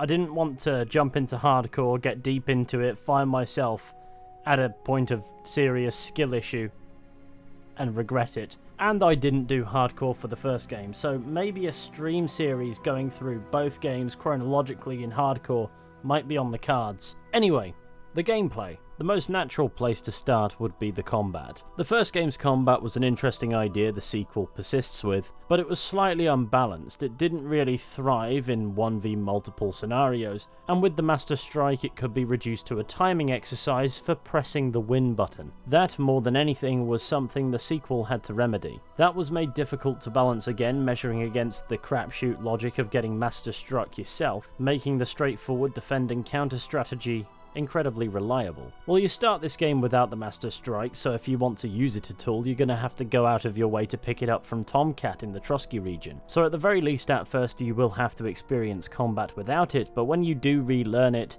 it is a bit different. To begin with, it's only relevant when you're using swords, so should you favour a mace, an axe or a polearm, you'll have to find the new strategy from jump. Annoyingly, in fist fights, your opponent can Master Strike you, but there is no skill that enables you to Master Strike them, so you'll have to put up with being flexed on by peasants before you get bored, clinch them into a chokehold and put them to sleep. That being said, I also noted being on the receiving end of a Master Strike was a lot less common than in the first game, and to use one requires a little bit more directional involvement. So you can't just press a button and watch the animation play out. You need to position your weapon to the opposite position of your opponent's. Then, instead of pressing the block button and having the Master Strike be a substitute for a well-timed block, you actually have to attack, which is far less obstructive for other maneuvers. It has to be said, this doesn't make initiating a Master Strike too much harder. Nevertheless, it requires the player to use at least some of their observation skills, rather than just being all about timing.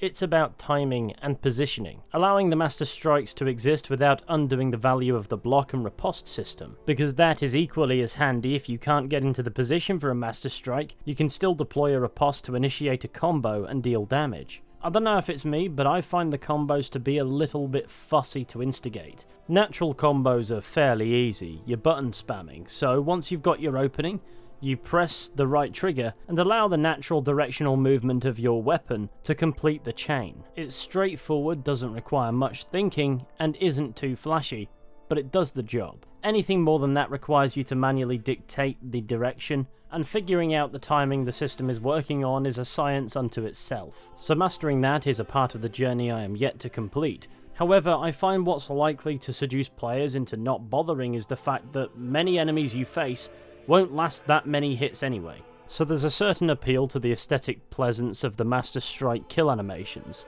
However, if an enemy is of the armoured variety, then Master Strikes alone are going to be a bit sluggish. Not to mention at the start of combat, if your opponent is to strike first, no matter how well you set up the Master Strike, the game has a tendency to not register that you have done so. While I honestly doubt that's intentional, that hole in the Master Strike's reliability is a good reminder to not rely on it. So while it's still a powerful tool in combat, in Kingdom Come Deliverance 2, I didn't necessarily feel as if the combat was so imbalanced that ignoring it was a stupid idea. It's still a very powerful, even arguably overpowered tool in the arsenal, but it's one among many here. Even if I did get the same stabbing people in the neck animation more times than I care to count. The combat is different in other ways too. For instance, training. The same principle applies, but there are more trainers to spar with, meaning you don't have to travel as far to find one, typically. But more than that, you can train with certain weapon types against different weapon types, which allows you to learn to adapt to different behaviours of certain weapon types while using particular weapons, something the first game could have done with, and you can dictate whether or not your opponent is aggressive or defensive. This means we can practice combos before we then apply them to more dynamic scenarios. Furthermore, we can also train against multiple opponents. What this altogether means is the training aspect to combat, where you will no doubt be spending a lot of time, has far more tools to be helpful to you in a way that isn't just about experience farming. You can dictate more variables that will help give you a greater perspective of how the clash of particular weapon types interact, how to manage a more than 1v1 scenario, and how to establish a rhythm that works for you. Generally speaking, you can come away with a greater perspective of how the combat system is going to behave when you go and do it for real, while Captain Bernard was somewhat more limited in this regard. So that's pretty neat. Another addition I really like are the battle cries. In God's name!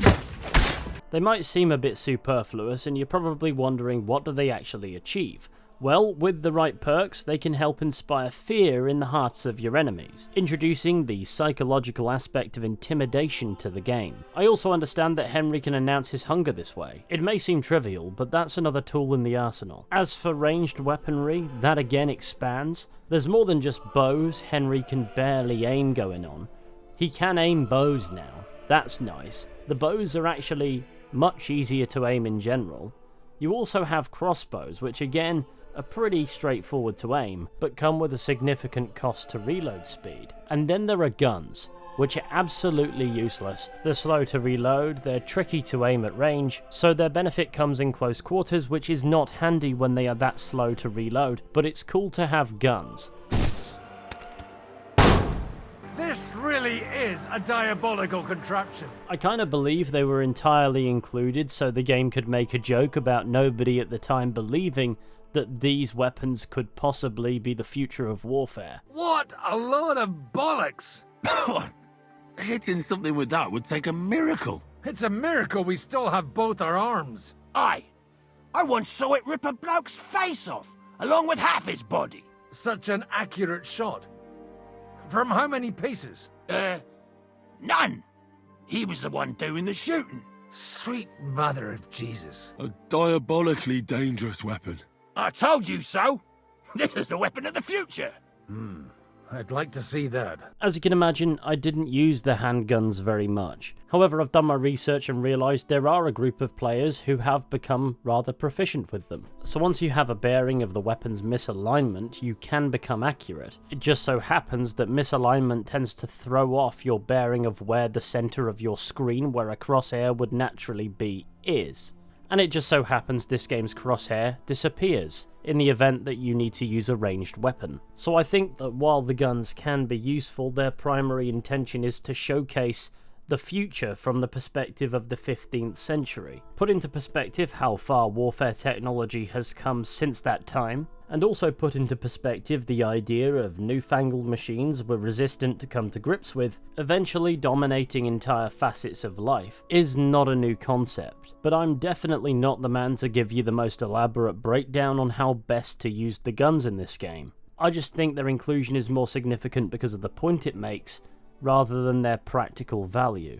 The purpose of this game's combat is not to reinvent the wheel. As such, it shares the vast majority of its basis with its predecessor. I did notice that clinches have been rebalanced to no longer be a cheese, and generally speaking, success requires a more rounded understanding of the systems at play. I find that enemies will actively attempt to avoid attacking from a direction from which you can master strike, so you have to be proficient with misdirection. The point being, often your foes won't stupidly walk into your master strike, so sometimes you need to deploy a strategy that will provide that opening, or perhaps even a different opening altogether. After all, in many scenarios you're surrounded, you've got to do this in a 1v multiple scenario. This means you've got to look for your opening while keeping control of your enemy's positions to ensure you don't get surrounded and overwhelmed. The first person perspective aids with that because if you can't see an enemy, you don't know where they are. So the chances are better than good they're about to attack, because if you can't see them, what you can do to defend yourself against them is incredibly limited. So what you're balancing is speed, positioning, awareness of what your opponent is about to do, and the potential consequences of getting greedy, overcommitting, and allowing yourself to get surrounded. That is less than advisable when your stamina is low especially. The patient approach can be advisable to prevent draining of stamina, but more than anything the game wants you to deploy a method. That, in my opinion, is no more obvious than when confronted by wolves. Wolves and dogs can be a genuine issue if you don't know how to deal with them, but fortunately for you, I'm going to show you exactly how. Dead. Wolves and dogs can be a pain in the backside to attack. They can prove difficult to hit, and they might grab you. So an advisable strategy is to wait for them to leap at you, and then kill them before they hit the ground. It's no different from a block and riposte. All you need to do is parry and strike with incredible speed, and your wolf problem has been resolved. With a bit of practice, you can kill wolves faster than the game can register it. Early game stats might require you to do this a couple of times to fell a wolf, but with late game gear and stats, the one time is enough. The wolf will be dead inside a second. But don't worry, not all four-legged canines are angry. So overall, the combat of KCD2 is not terribly far removed from the combat system of the first game, but I do wholeheartedly believe it made positive steps in a direction that ensured there was more to it than just finding what worked best and sticking to it. I wouldn't say it's without imbalance, but it's more satisfying at least to try and be rounded with it.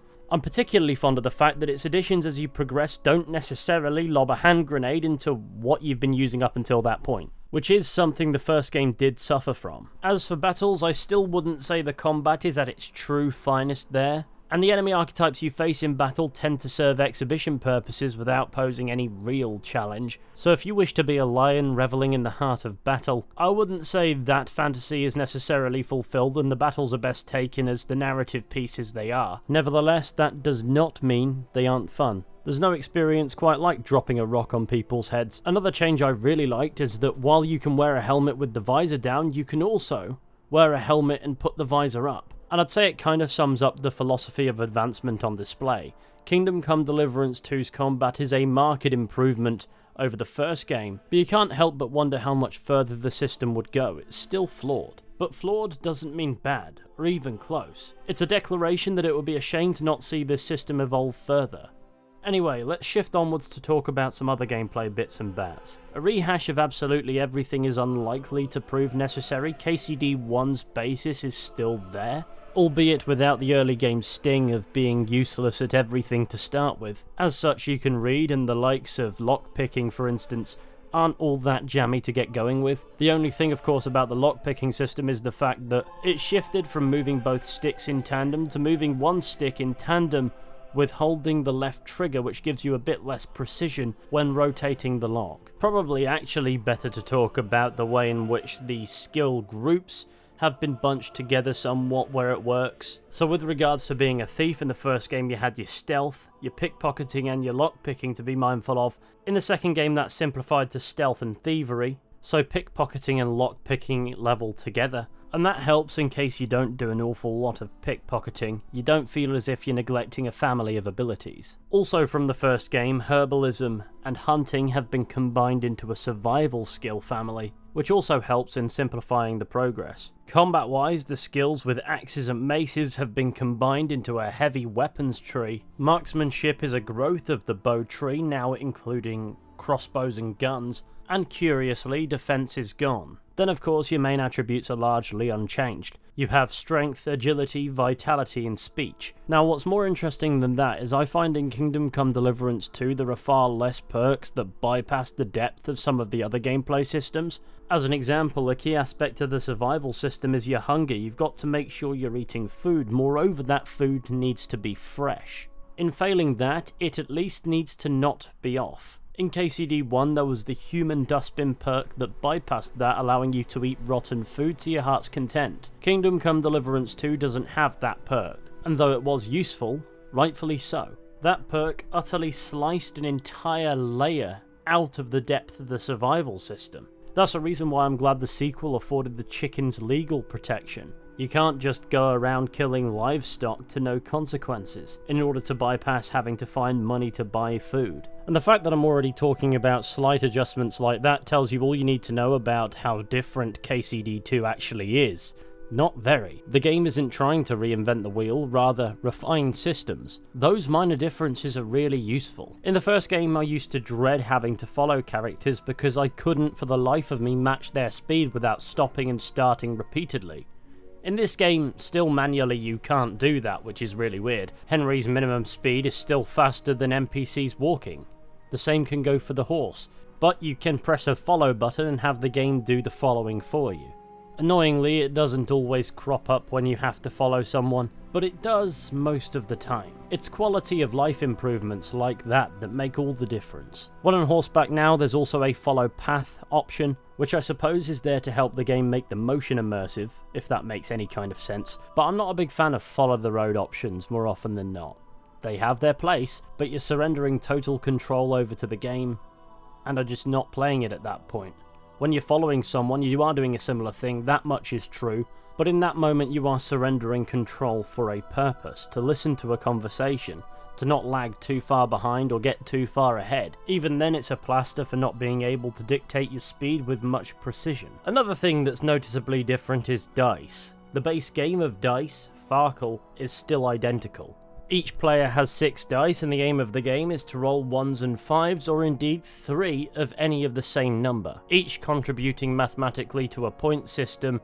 Reaching a certain finish line first means you win. In the first game, that magic number was 4,000 points regardless of your bet, but in the second, that magic number depends on the size of your bet. The lower your bet, the lower the points needed to win. The higher the bet, the higher the points needed to win. Much like the first game, the system is best experienced with loaded dice. That means you're more likely to win.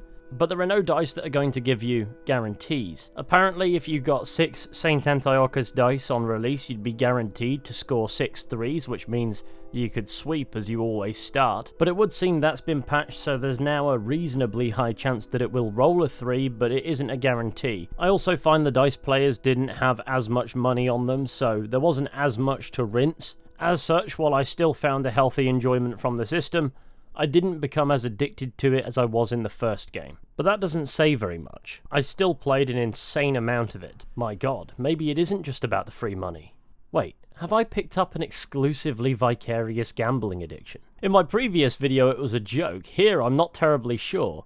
To bring the gameplay bits to a close, otherwise I'll just be rehashing a load of things I spoke about in my previous video, I like that Kingdom Come Deliverance 2 isn't trying to reinvent the wheel. Instead it looks to refine that base experience that made the first game so great, and that's why it's such a fantastic thing to play. It's a game taking advantage of 8 years worth of extra technology and development time, but Kingdom Come Deliverance 2 obviously doesn't view itself as the second entry of a franchise, rather a more pure continuation of what the first game accomplished. So where the systems needed to be better, they are. But where the systems were perfectly good as they were, they haven't been changed for no reason.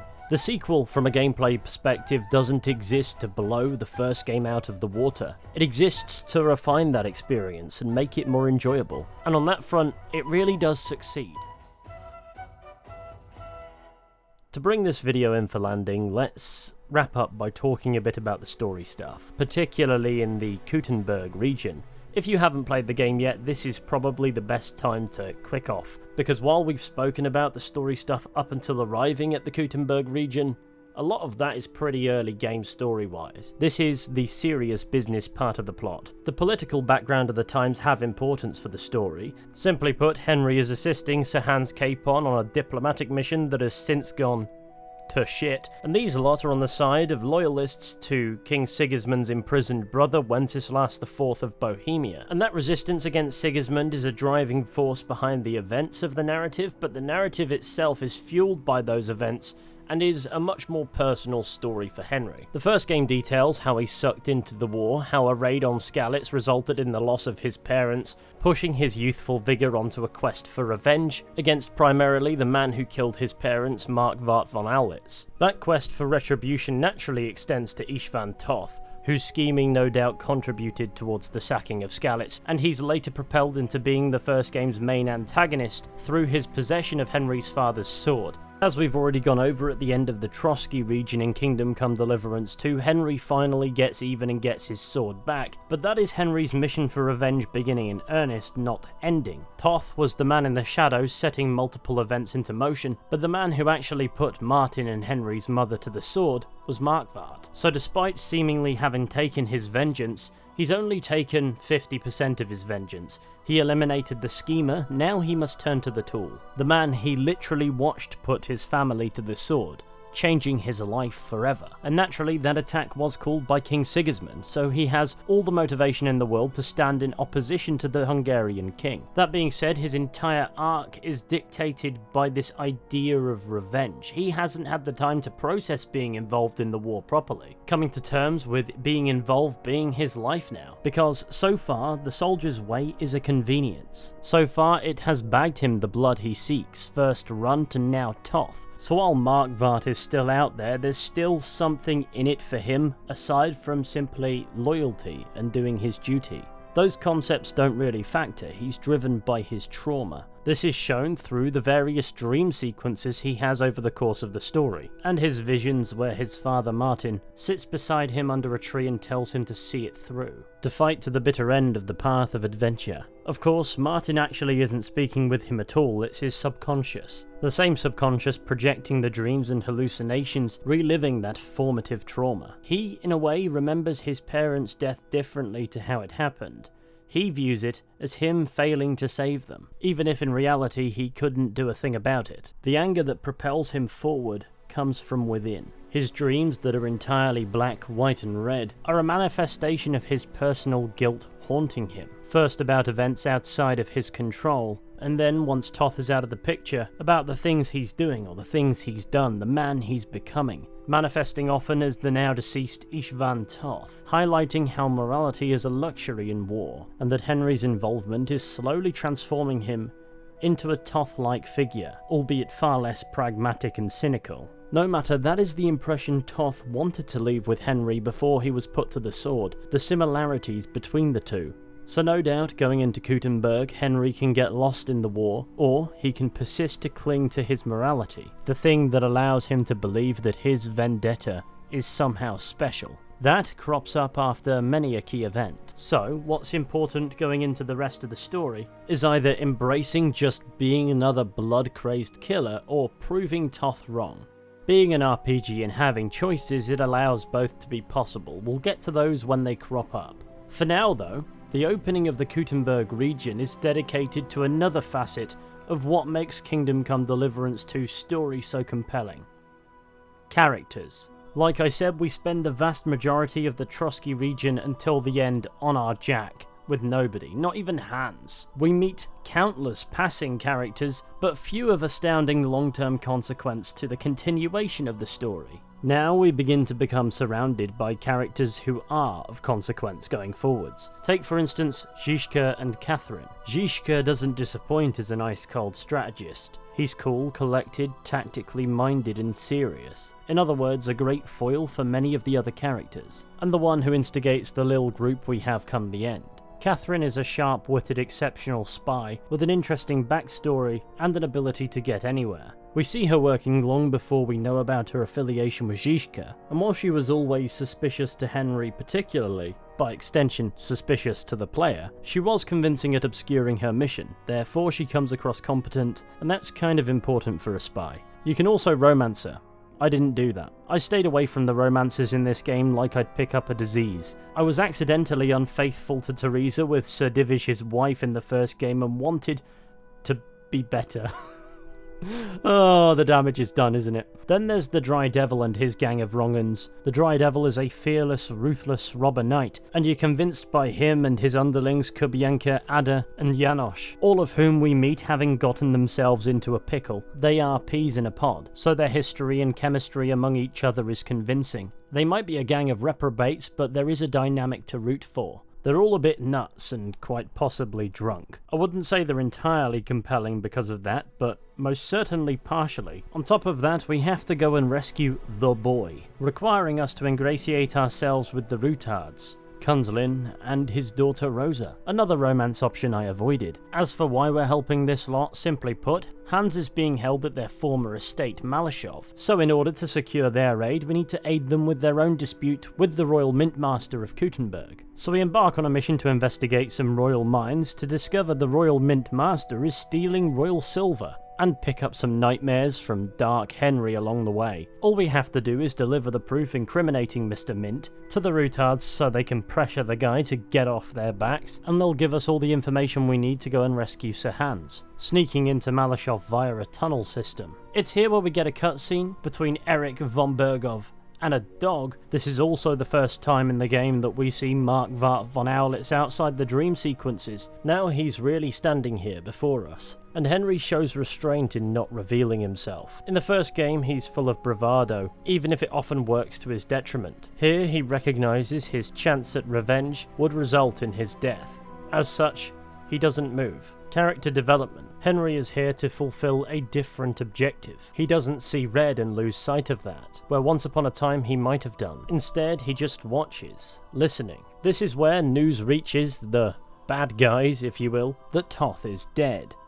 And Eric's very reaction is crucial to what Toth was saying about the parallels between himself and Henry. He kills the dog and furiously swears that he will find Henry. An ironic choice, as the dog had found Henry earlier. Then he angrily storms away from the place where Henry is to go searching every place where Henry is not. What's important about this scene, aside from the waste of a perfectly good dog, is the fact that what Toth was to Henry is now what Henry is to Eric. The vicious cycle continues. I can't say Eric ever grabs me as a villain, not really anyway, but he serves a vital plot role here. Like Henry himself is out for blood, now Eric is too. Nevertheless, we have more pressing matters for the time being.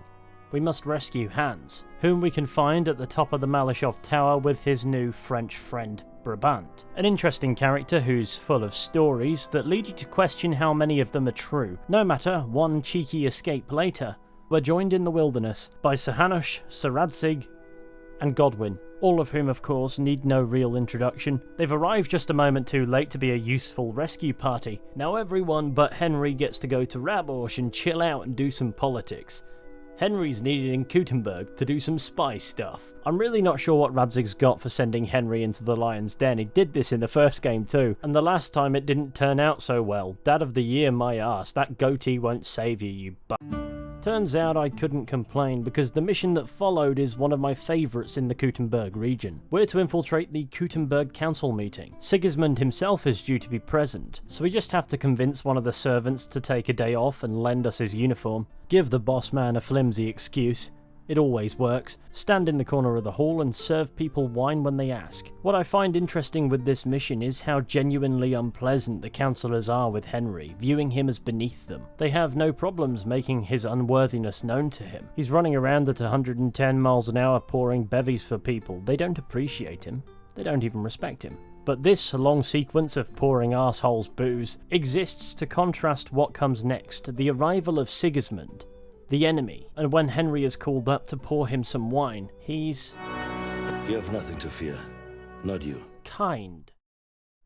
Nevertheless, he has plenty to be digging into the bureaucratic dollop class with. It's such a foil to Henry's expectations. Sigismund is responsible for the sacking of Skalitz for his parents' death. He ordered that attack. Yet it's clear the game wants to portray him with nuance. He isn't some evil, scheming warlord to vindicate our character's siding with his brother. He's just a man. A man who happens to be on the opposite side of a war to us. Anyway, we don't get to linger here for long, because moments after Sigismund's arrival, the game shifts perspective to Godwin's at Rabosh, where all the political scheming is going on among the supporters of Wenceslas. If you get sleepy at the mention of politics, consider this particular part of the story your Xanax dose of the day. Although, it's not all about the politics. Haven't you heard? Lady Stephanie is with child. No one even imagined Divish would produce an heir at his age. As they say, doesn't matter who needed the dough, as long as there's a pie in the oven. But aside from discovering that Henry is going to be an absent father, Godwin has to assume the role of negotiator. Jobst wants to wait Sigismund out until winter, believing he'll leave of his own accord, but many aren't too thrilled with that plan of action. That's a long time to do more damage. So who better to break the stalemate and forge alliances than a defrocked alcoholic priest? Since the main obstacle behind raising an army is money, we have to go oiling up some aristocrats, which Godwin successfully does by arranging a marriage for Lord Capon against his will, and then gets smashed. In the meantime, Henry's now one of 3 in the room with King Sigismund and Markvart. Okay, one of 4, there's a guard here, but he doesn't count. Most of the city politics from the scene prior flies straight over my head, but Sigismund is under the impression that the resistance is coming from the Jewish quarter, so he orders a pogrom. That's less than ideal for Henry, though he's yet to discover why, as one of the Jews residing there, Samuel, is actually the bastard son of Martin, the stepfather that we know raised him. Worse yet, Henry learns Sigismund has sent forces to deal with Rabosh, so he sinks a glass of wine with the king and rushes to save his friends, who are attacked by von Berghoff. The only thing I have to say about doing battle as Godwin is I'm a bit disappointed you can't use battle cries. Anyway, the perspective does shift, and we get to join the fray as Henry. Unfortunately, some alliances we just dedicated time to forge are now dead, and some of our most influential allies are now captured. A less than ideal turn of events. Henry learns that Samuel is his brother on technicality, and while that isn't immediately a hugs and kisses affair, not that it would feel earned that way anyway, we have to venture back to Cutenberg to help the people of the Jewish quarter. I like the timing of this event because it comes after immediately learning about Samuel and his relation to Martin. Samuel isn't open with us yet, so helping him with something he no doubt cares about is a handy tool for expediting fostering a relationship between Henry and him. So we venture forth to save his mother, which we do amidst a wee skirmish on the streets of Cutenberg. Which again is a fantastic time to mention how blown away I am by some of the cutscenes. Eric shows up to remind Henry that he wants his head, but he quickly vanishes into the crowd. Sorry Eric mate, you're gonna have to wait a bit longer for payback. Anyhow, now we've been to battle with an almost literal brother-in-arms, and saved Samuel's mother along with many residing within the Jewish quarter in Cutenberg, so we've earned the right to bond with Samuel and Mother Samuel over Martin, and Samuel's demeanour towards us becomes warmer. I'm sorry to keep you this long, but well, I never thought I'd have a brother, even if not related by blood. Well, I did not expect that either. And thank you, my almost brother. If it was not for you, I do not know how today would have ended. Unfortunately, however, the people of the Jewish quarter have had to relocate, meaning we're down yet another ally. So here we are, back at the Devil's Den, scheming, albeit with some new faces. Samuel's sticking around with us, which is kinda nice, and we've also got the Frenchman Brabant. Not to mention Godwin. The only move we have from here is to attack Malashov and get von Bergov. How? With his own cannon. You know, the finger of God thing. Basically dropped Nebekov on us earlier. So we're sent to infiltrate the Pragas in Sigismund's camp. And this war camp is another environment that I'm mighty impressed with. It's a melting pot of his forces, and as such, it's brimming with activity. It's like a town in its own right, albeit made of tents. And they just let you waltz on in. This maze of soldiers and their entourages is layered with so much to soak in. Being amongst it is an experience. Its chaotic layout makes it feel crude and gritty. Of course, Catherine's already worked her way in, giving us the lay of the land while we're in the bathtub. Thus, we embark on a series of shenanigans within the war camp. Ingratiating ourselves with the Pragas is oddly easy. Hang on, is he? Did he? He dropped Nebekov on us! I'm sorry, I only just noticed that detail. He's just an extra in this scene. Now he's back as a full-on character, and most players wouldn't even notice. I love details like that. They could have had anyone order the firing of that cannon, but no. They had it be somebody who'd reappear later as a character.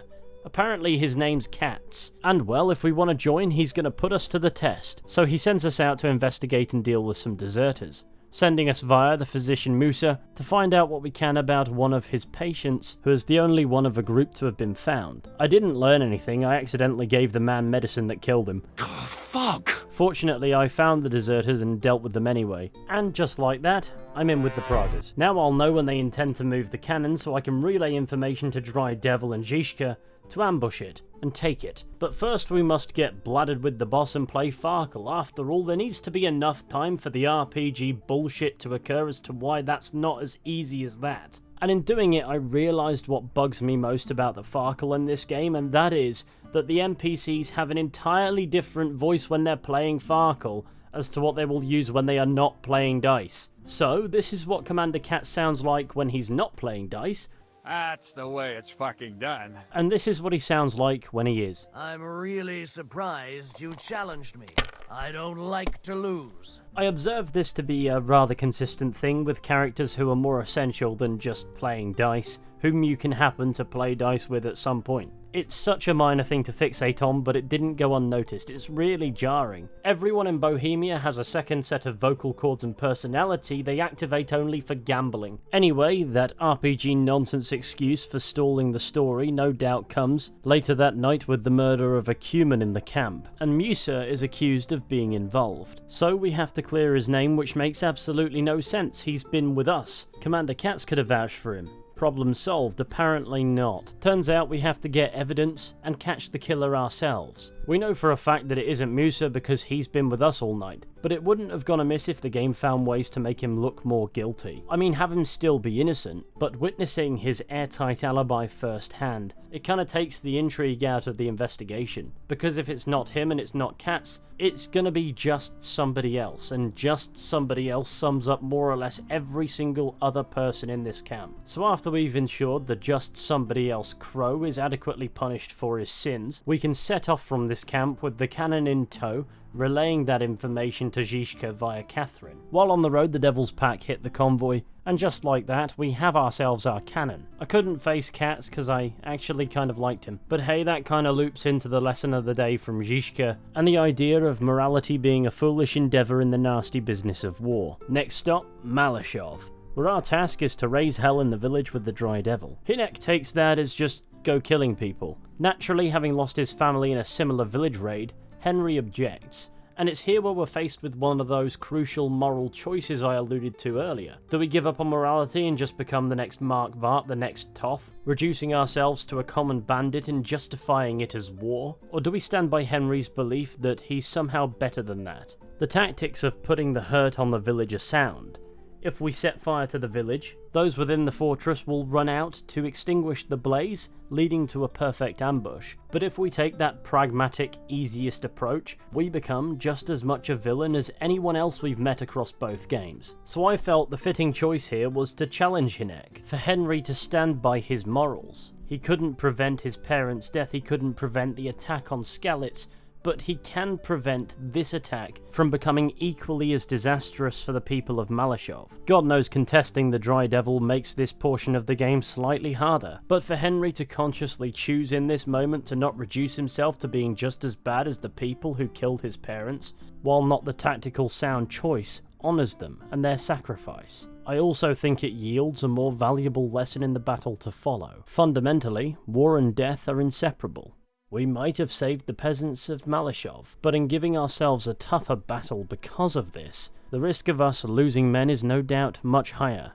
It's a no good deed goes unpunished situation. Nevertheless, at the time, from Henry's point of view, it seems like the right thing to do. So we take Malashov, albeit with higher casualties than planned, and sure enough, that cannon works a treat. Von Bergov is cornered like a rat with hostages.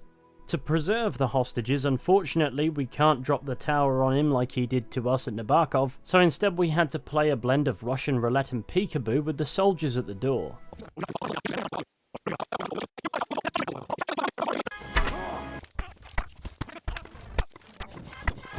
As you can imagine, that took a while, but once the fort is cleared and Rosa is safe, we have a high-value prisoner.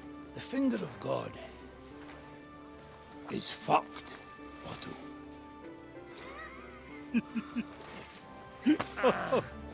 Sorry, that must have cost a king's ransom. Oh, my lady! After completing that quest, we're treated to another dream sequence that I'm led to believe changes depending on whether or not you chose to spare the village of Malashov. In my case, because I spared it, Toth gives a commentary on what we chose to do, saving the peasants but leading our own men to slaughter, making the argument that we are sacrificing people for our conscience, therefore have not learned our lesson. As Toth no doubt would, Henry's subconscious that looks and sounds an awful lot like him highlights that Henry is fighting a war with one hand tied behind his back. Eventually, he'll have to break that, or it will break him. Henry tried to spare his own conscience by saving the peasants. Now he's haunted by the comrades he failed to save. I think there'd have been more impact if we had the opportunity to get to know these soldiers before they faced their doom. You know, what were their names, what were their stories, make them people, and give Henry's choice weight. That's less necessary for the actual peasants of Malashov whom we chose to save, because Henry has a natural affinity with them considering that's his background too. The impact is certainly felt either way, but I think it would have been felt harder if Henry's choice to try and do the right thing in a tough moment backfired in a way that cost us named characters. But what's there got the job done, and all there is to do is move forwards. Forwards just so happens to be the cascade towards the end of the game. Von Bergov as a prisoner proves to be a cooperative one. As alluded by Jobst earlier, he reveals that Sigismund's position within Bohemia is not sustainable. He has trouble both here and in Hungary. The mining operations in Cutenberg are interrupted, the army isn't being paid, and morale is low. So should we steal the silver from the royal treasury at the Italian court, it'd be enough to drive the man back to Hungary. So that's what this raggedy band dare to do next. So we sneak back into the city via the tunnels, and reclaim Rutard Palace from some lowlives. And like that we have a base of operations from which we can stage the Italian job. But we'll need to find a way in. Fortunately, a papal legate from Rome is due to visit Cutenberg. All we'll need to do is convince him to help us out. L'uomo di Dio, mi lascia in pace. Io sono un uomo di chiesa, capite? Non ho fatto nulla. Misericordiosa Vergine Maria. Cosa vi Vergine Maria? Kurwa, tą gębę! Aiuto! Nic mu nie jest lekko otumaniony. No przecież lekko dostał z bańki, no leciutko. You've killed him.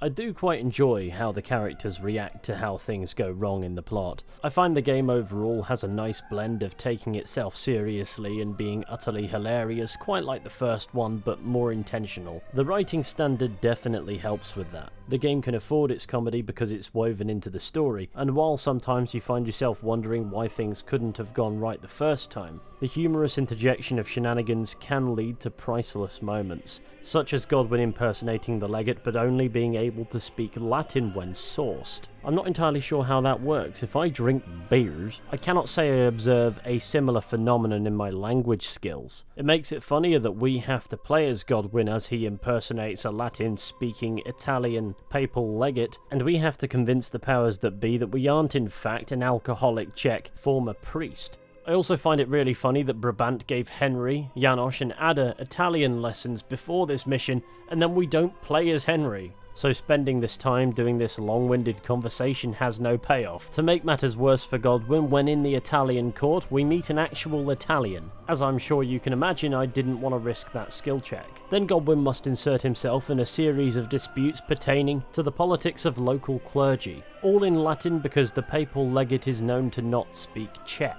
So everyone in the room gets to watch this pious man of the cloth get absolutely thundered, and then bounce around solving everybody's disputes. I'm not entirely sure what Musa is doing here, but he is. Meanwhile, Henry's sneaking about in the dark in the courtyard killing people, which he successfully does without having to utter a word of Italian.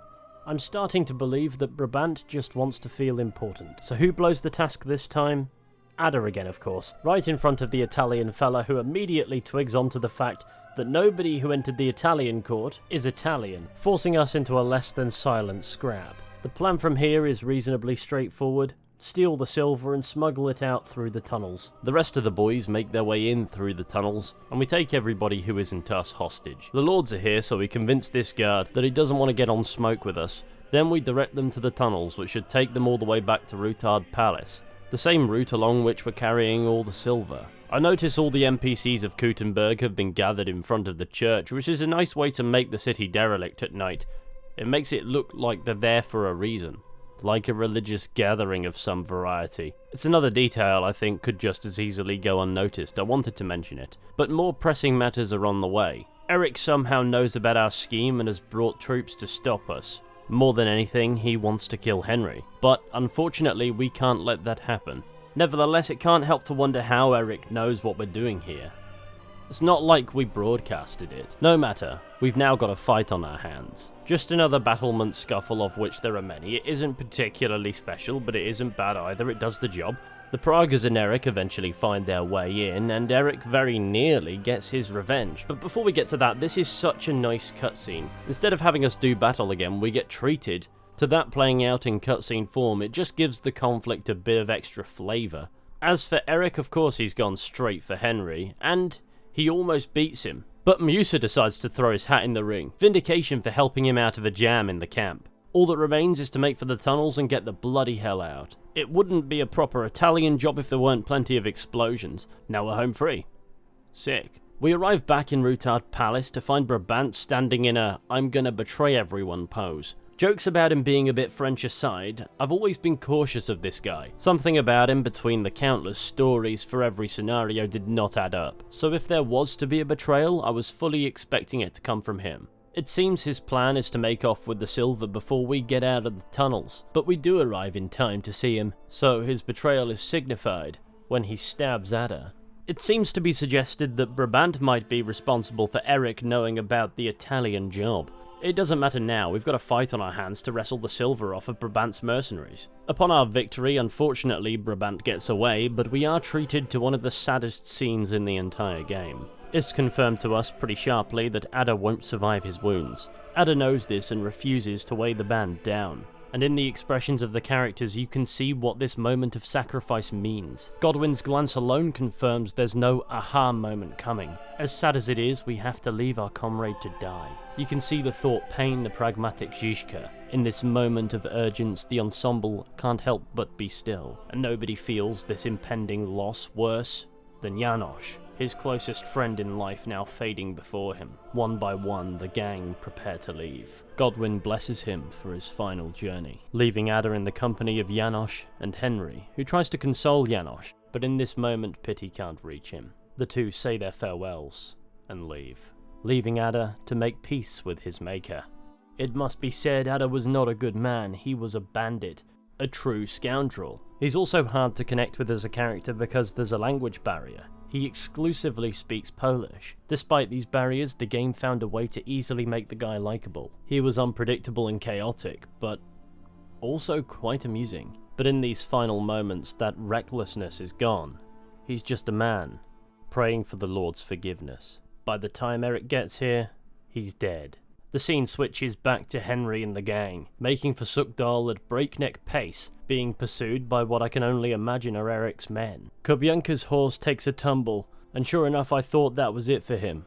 We've just lost one comrade. Now I'm worried who else might die before the story's end. Musa, the newcomer, takes a bolt to the chest, but by the grace of the Lord, we make it to Sukd Doll with the silver. Mission accomplished. But even this daring escape didn't appear to come without losses. Musa's wounded, Kubienka is gone, and the Lord of Sukd Doll, Peter of Pisek, is not best pleased that we've now incriminated him, especially when Sigismund's war camp is visible from Sukd Doll. The next morning we get the news Sigismund is pulling back to Hungary with his army. So celebrations begin, but it gets better. Kubienka is alive, released from captivity with a message from Eric to Henry, to meet him in the now abandoned war camp and settle it for good. Now we have a choice. To ride to the war camp and face Eric, or to stay here and everyone has an opinion. On the one hand, there's no point risking Henry's life for Eric's. On the other, if we don't deal with Eric now, Eric will eventually come back. Henry himself knows the fire of revenge is not easily tempered, so regardless of the tapestry of opinions, dealing with Eric felt like the right choice. And I suppose you could make an argument for doing so being a crack in Henry's morality. No matter, I couldn't resist the urge to face Eric in what remains of what was once a bustling war camp. The contrast is silence. It's a fitting bit of symbolism for Eric's vendetta. It doesn't matter if there's a war or not, he wants Henry dead.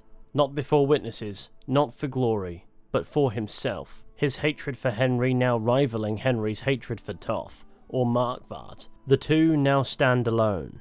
There's no Toth here, no Markvart, just Eric and Henry, the two whose journeys began as collateral damage in somebody else's war, pitted against each other by circumstance. Yet more proof that the path of vengeance is a vicious cycle. You're just like me. You murder in the name of revenge, and you don't care about anyone else. All that aside, we wreck Eric's day. But before we can deal the killing blow, we see an army making for Sukd Doll, Markvart. Henry now has a choice to make, to put Eric out of his misery, or to rush off and aid his allies. It's a no-brainer. There's no choice put to the player here. Eric is not worth that. The siege of Sukd Doll has begun, led by none other than Otto von Bergov and Markvart von Aulitz. Dry Devil immediately places a crossbow bolt in Markvart's chest. What a guy. and there goes any chance of talking our way out of it. The siege is an interesting part of the game. Historically, this would have occurred before the sacking of Skalitz, but these games aren't about historical accuracy, rather authenticity. What's more important then is the siege being playable exposes the player to the gritty reality of sieges. While there are moments of high-octane battle, that doesn't account for all, or even most of the time. Sure, some violence naturally plays a role, but sieges were also slow, long-winded, grueling ordeals, where the besieged are cut off from resources, forced to make do for prolonged periods with what they have. However high morale begins, it always ends low, with the enemy beyond the battlements, just beyond reach but visible. They have the food to persist, they can get supplies more easily if they run out. They are simply waiting us out and probing at our defences, waiting for the besieged to make a move, to either become desperate or surrender. So the siege itself has the odd skirmish, the Pragas gaining ground, but our time here is characterised by the downtime. Discussions about what to attempt next, seeing to the ill and wounded, interrogating captives, and finding alternative sources of sustenance. We experience being imprisoned to a fortress, entirely demoralised, grieving our losses while dying of starvation ourselves. The Siege of Sukd Doll is a fantastic culmination of the game because it's brutal and beats you down. It's a hard-hitting test of resolve. That's great in the grand scheme of earning the ending. Moreover, it highlights that medieval warfare wasn't just swords and shields, helmets and battle. There's also a very real psychological element. We need to understand the challenges we face in bringing a siege to an end, because that's exactly what Henry of Skalitz will have to do. He and Samuel are tasked with sneaking out of the fortress, into the Pragas' camp, stealing some horses, and racing to Margrave Jobst for reinforcements. A simple task, right? For me it was. I still had my Pragas disguise. I could basically waltz into their camp and none of them would even notice. However, Samuel quickly disappears. We can either choose to stick around and find him, or we can race off without him and face those consequences. I chose to stick around and found Sam captured and injured, presumably both by Brabant, who quickly surrenders before our warfare prowess. And now we have a choice: spare Brabant and risk him alerting the entire camp, or kill him as retribution for the death of Ada and to prevent alerting the entire camp. This time around, what's pragmatic rather than what's honourable felt like the right choice. Now our attention turns to Henry's wounded brother. Do we abandon him here, or do we try to take him with us? Before we have to face that decision, there's one more thing that's missable in this quest that, if you ask me, is absolutely worth doing. We must find Markvart in the town. Yes, he's taken a bolt to the chest, but it stands to reason that Henry would want to make sure that he's gone. I noticed that even though I was wearing the Pragas uniform, the area around the tavern was restricted, so naturally that would be where Markvart is. So a bit of sneaking later, and sure enough I found him, wounded, dying. Nevertheless, if we don't go out of our way to deal with Markvart, we'll never come face to face with him. We'll never get the satisfaction that Henry seeks. So it's really strange that you can very easily bypass this encounter altogether. He asks us to pour him some wine, which of course we oblige, and he very quickly discerns that we've come to kill him. He confirms to us that he's dying anyway. Then we have a conversation about Skalitz. Interestingly, Markvart remembers Henry. He remembers Martin, claiming he fought like a lion, extending respect to Henry by stating that he's his father's son. This final conversation with Markvart isn't one between enemies but veterans, a hardened warrior who remembers everyone he's killed, imparting wisdom with the young warrior that war is a nasty business, and that everybody involved becomes a villain in someone else's story. In Henry's case, he's already got an example of that. He killed Toth, and Eric hates him for it. Before we take our vengeance, we can probe him for more answers. We learn about Markvart's own family, and generally speaking highlight the moral ambiguity of war. But when all's said and done, we have a choice to make. Do we end Markvart's existence right here on this lovely rug? Do we kill him with dignity, or do we slaughter him? Or do we spare him, walk away detached from the quest for vengeance, allowing Markvart to succumb to his wounds in his own time? For me, not killing the man made the most sense. It seemed like a waste of effort. We could kill him with dignity, but we'd still be delivering the blow. This is the moment where Henry accepts that war is a nasty business, and old wounds are just that. Expediting the death of an already doomed man would be an emotional choice, not to mention an unnecessary one. Choosing to walk away from this man that once struck fear into Henry's heart is the action of a man who's matured. Farewell, Henry of Skalitz. But what a fantastic scene that you can easily just miss by not paying attention. Even this late in the game, Kingdom Come Deliverance 2 is still actively rewarding players for being mentally with it, for being involved with the game, and not just in it for the moment-to-moment gratuity of gameplay. Particularly in an RPG all about choice. We're not just a passenger in the story, we have to actively choose to see it through completely. And that's what that Markvart confrontation brought to the experience.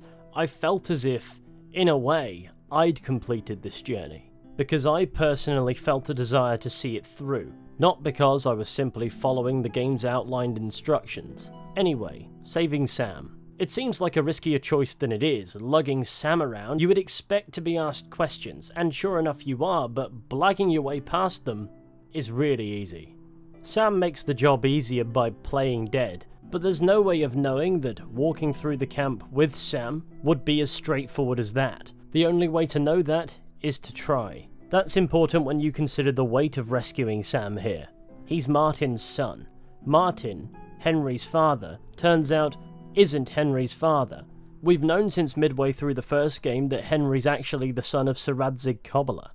And Henry's had to grapple with that identity. No doubt it's crossed his mind that Martin's legacy has been stolen from him. Then Henry discovers Martin has a bastard son. Preserving Martin's legacy, Sam, is just as important to Henry then as vengeance itself. So even if it seems inconvenient and harder, getting Sam out of that camp is just as important to him as seeing the end of Markvart. And just like that, we're away and free to get to Jobst and bring reinforcements. After all, we can't leave our allies hanging. We continue to experience the siege from Godwin's perspective, with the Pragas gaining ground, confining everyone to the tower, where the last glimmer of hope fades. It's only then that, on the hill near the town, an army appears, led by a man decked head to toe in gleaming armour, in the company of Siradzig, Sir Hanush and Margrave Jobst. So, I ask you, who could it possibly be?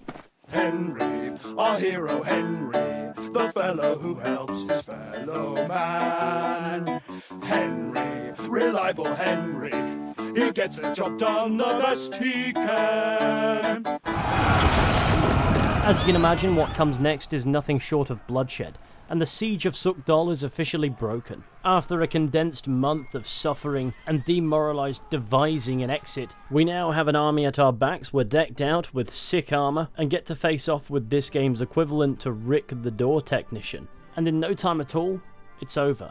Victory is ours. A satisfying conclusion to a tense ending. All that remains is to issue a final goodbye to all of the characters, sharpen Hanush's sword, and then find a place to rest and reflect upon the journey we've had. Henry sets his sword down against a tree, and then sits, exhausted, where he's joined by his father and his mother from the afterlife, where the time has come to choose, to either keep pushing down the path of adventure, or accept that it isn't the life for him. Should you make pragmatic but dishonourable choices, Henry's parents will reprimand him for it. But if you manage to keep Henry's decency, cling to his principles, his moral standard, and take this opportunity in this conversation between Henry and his subconscious to genuinely reflect on the ambiguity of war, Henry's parents will accept his decisions. Should you make decisions Henry's parents might disagree with, repent. To accept that vengeance hasn't made Henry feel better. It's such a pleasant conclusion for Henry to finally lay it out before him, put his choices into perspective, and regardless of what choices he's made, show that he's learned from them. To take pride in the right he's accomplished and acknowledge the bad. I got reprimanded for stealing from people, would you believe it? What did you expect me to do, mother? Then, once all is said and done, Henry's parents join hands and walk away towards the light, symbolising the end of a chapter of Henry's journey for revenge, casting away his survivor's guilt and finally choosing if this path is for him. The The conversation at the end with Radzig mirrors the end of the first game, putting life into perspective, if you will.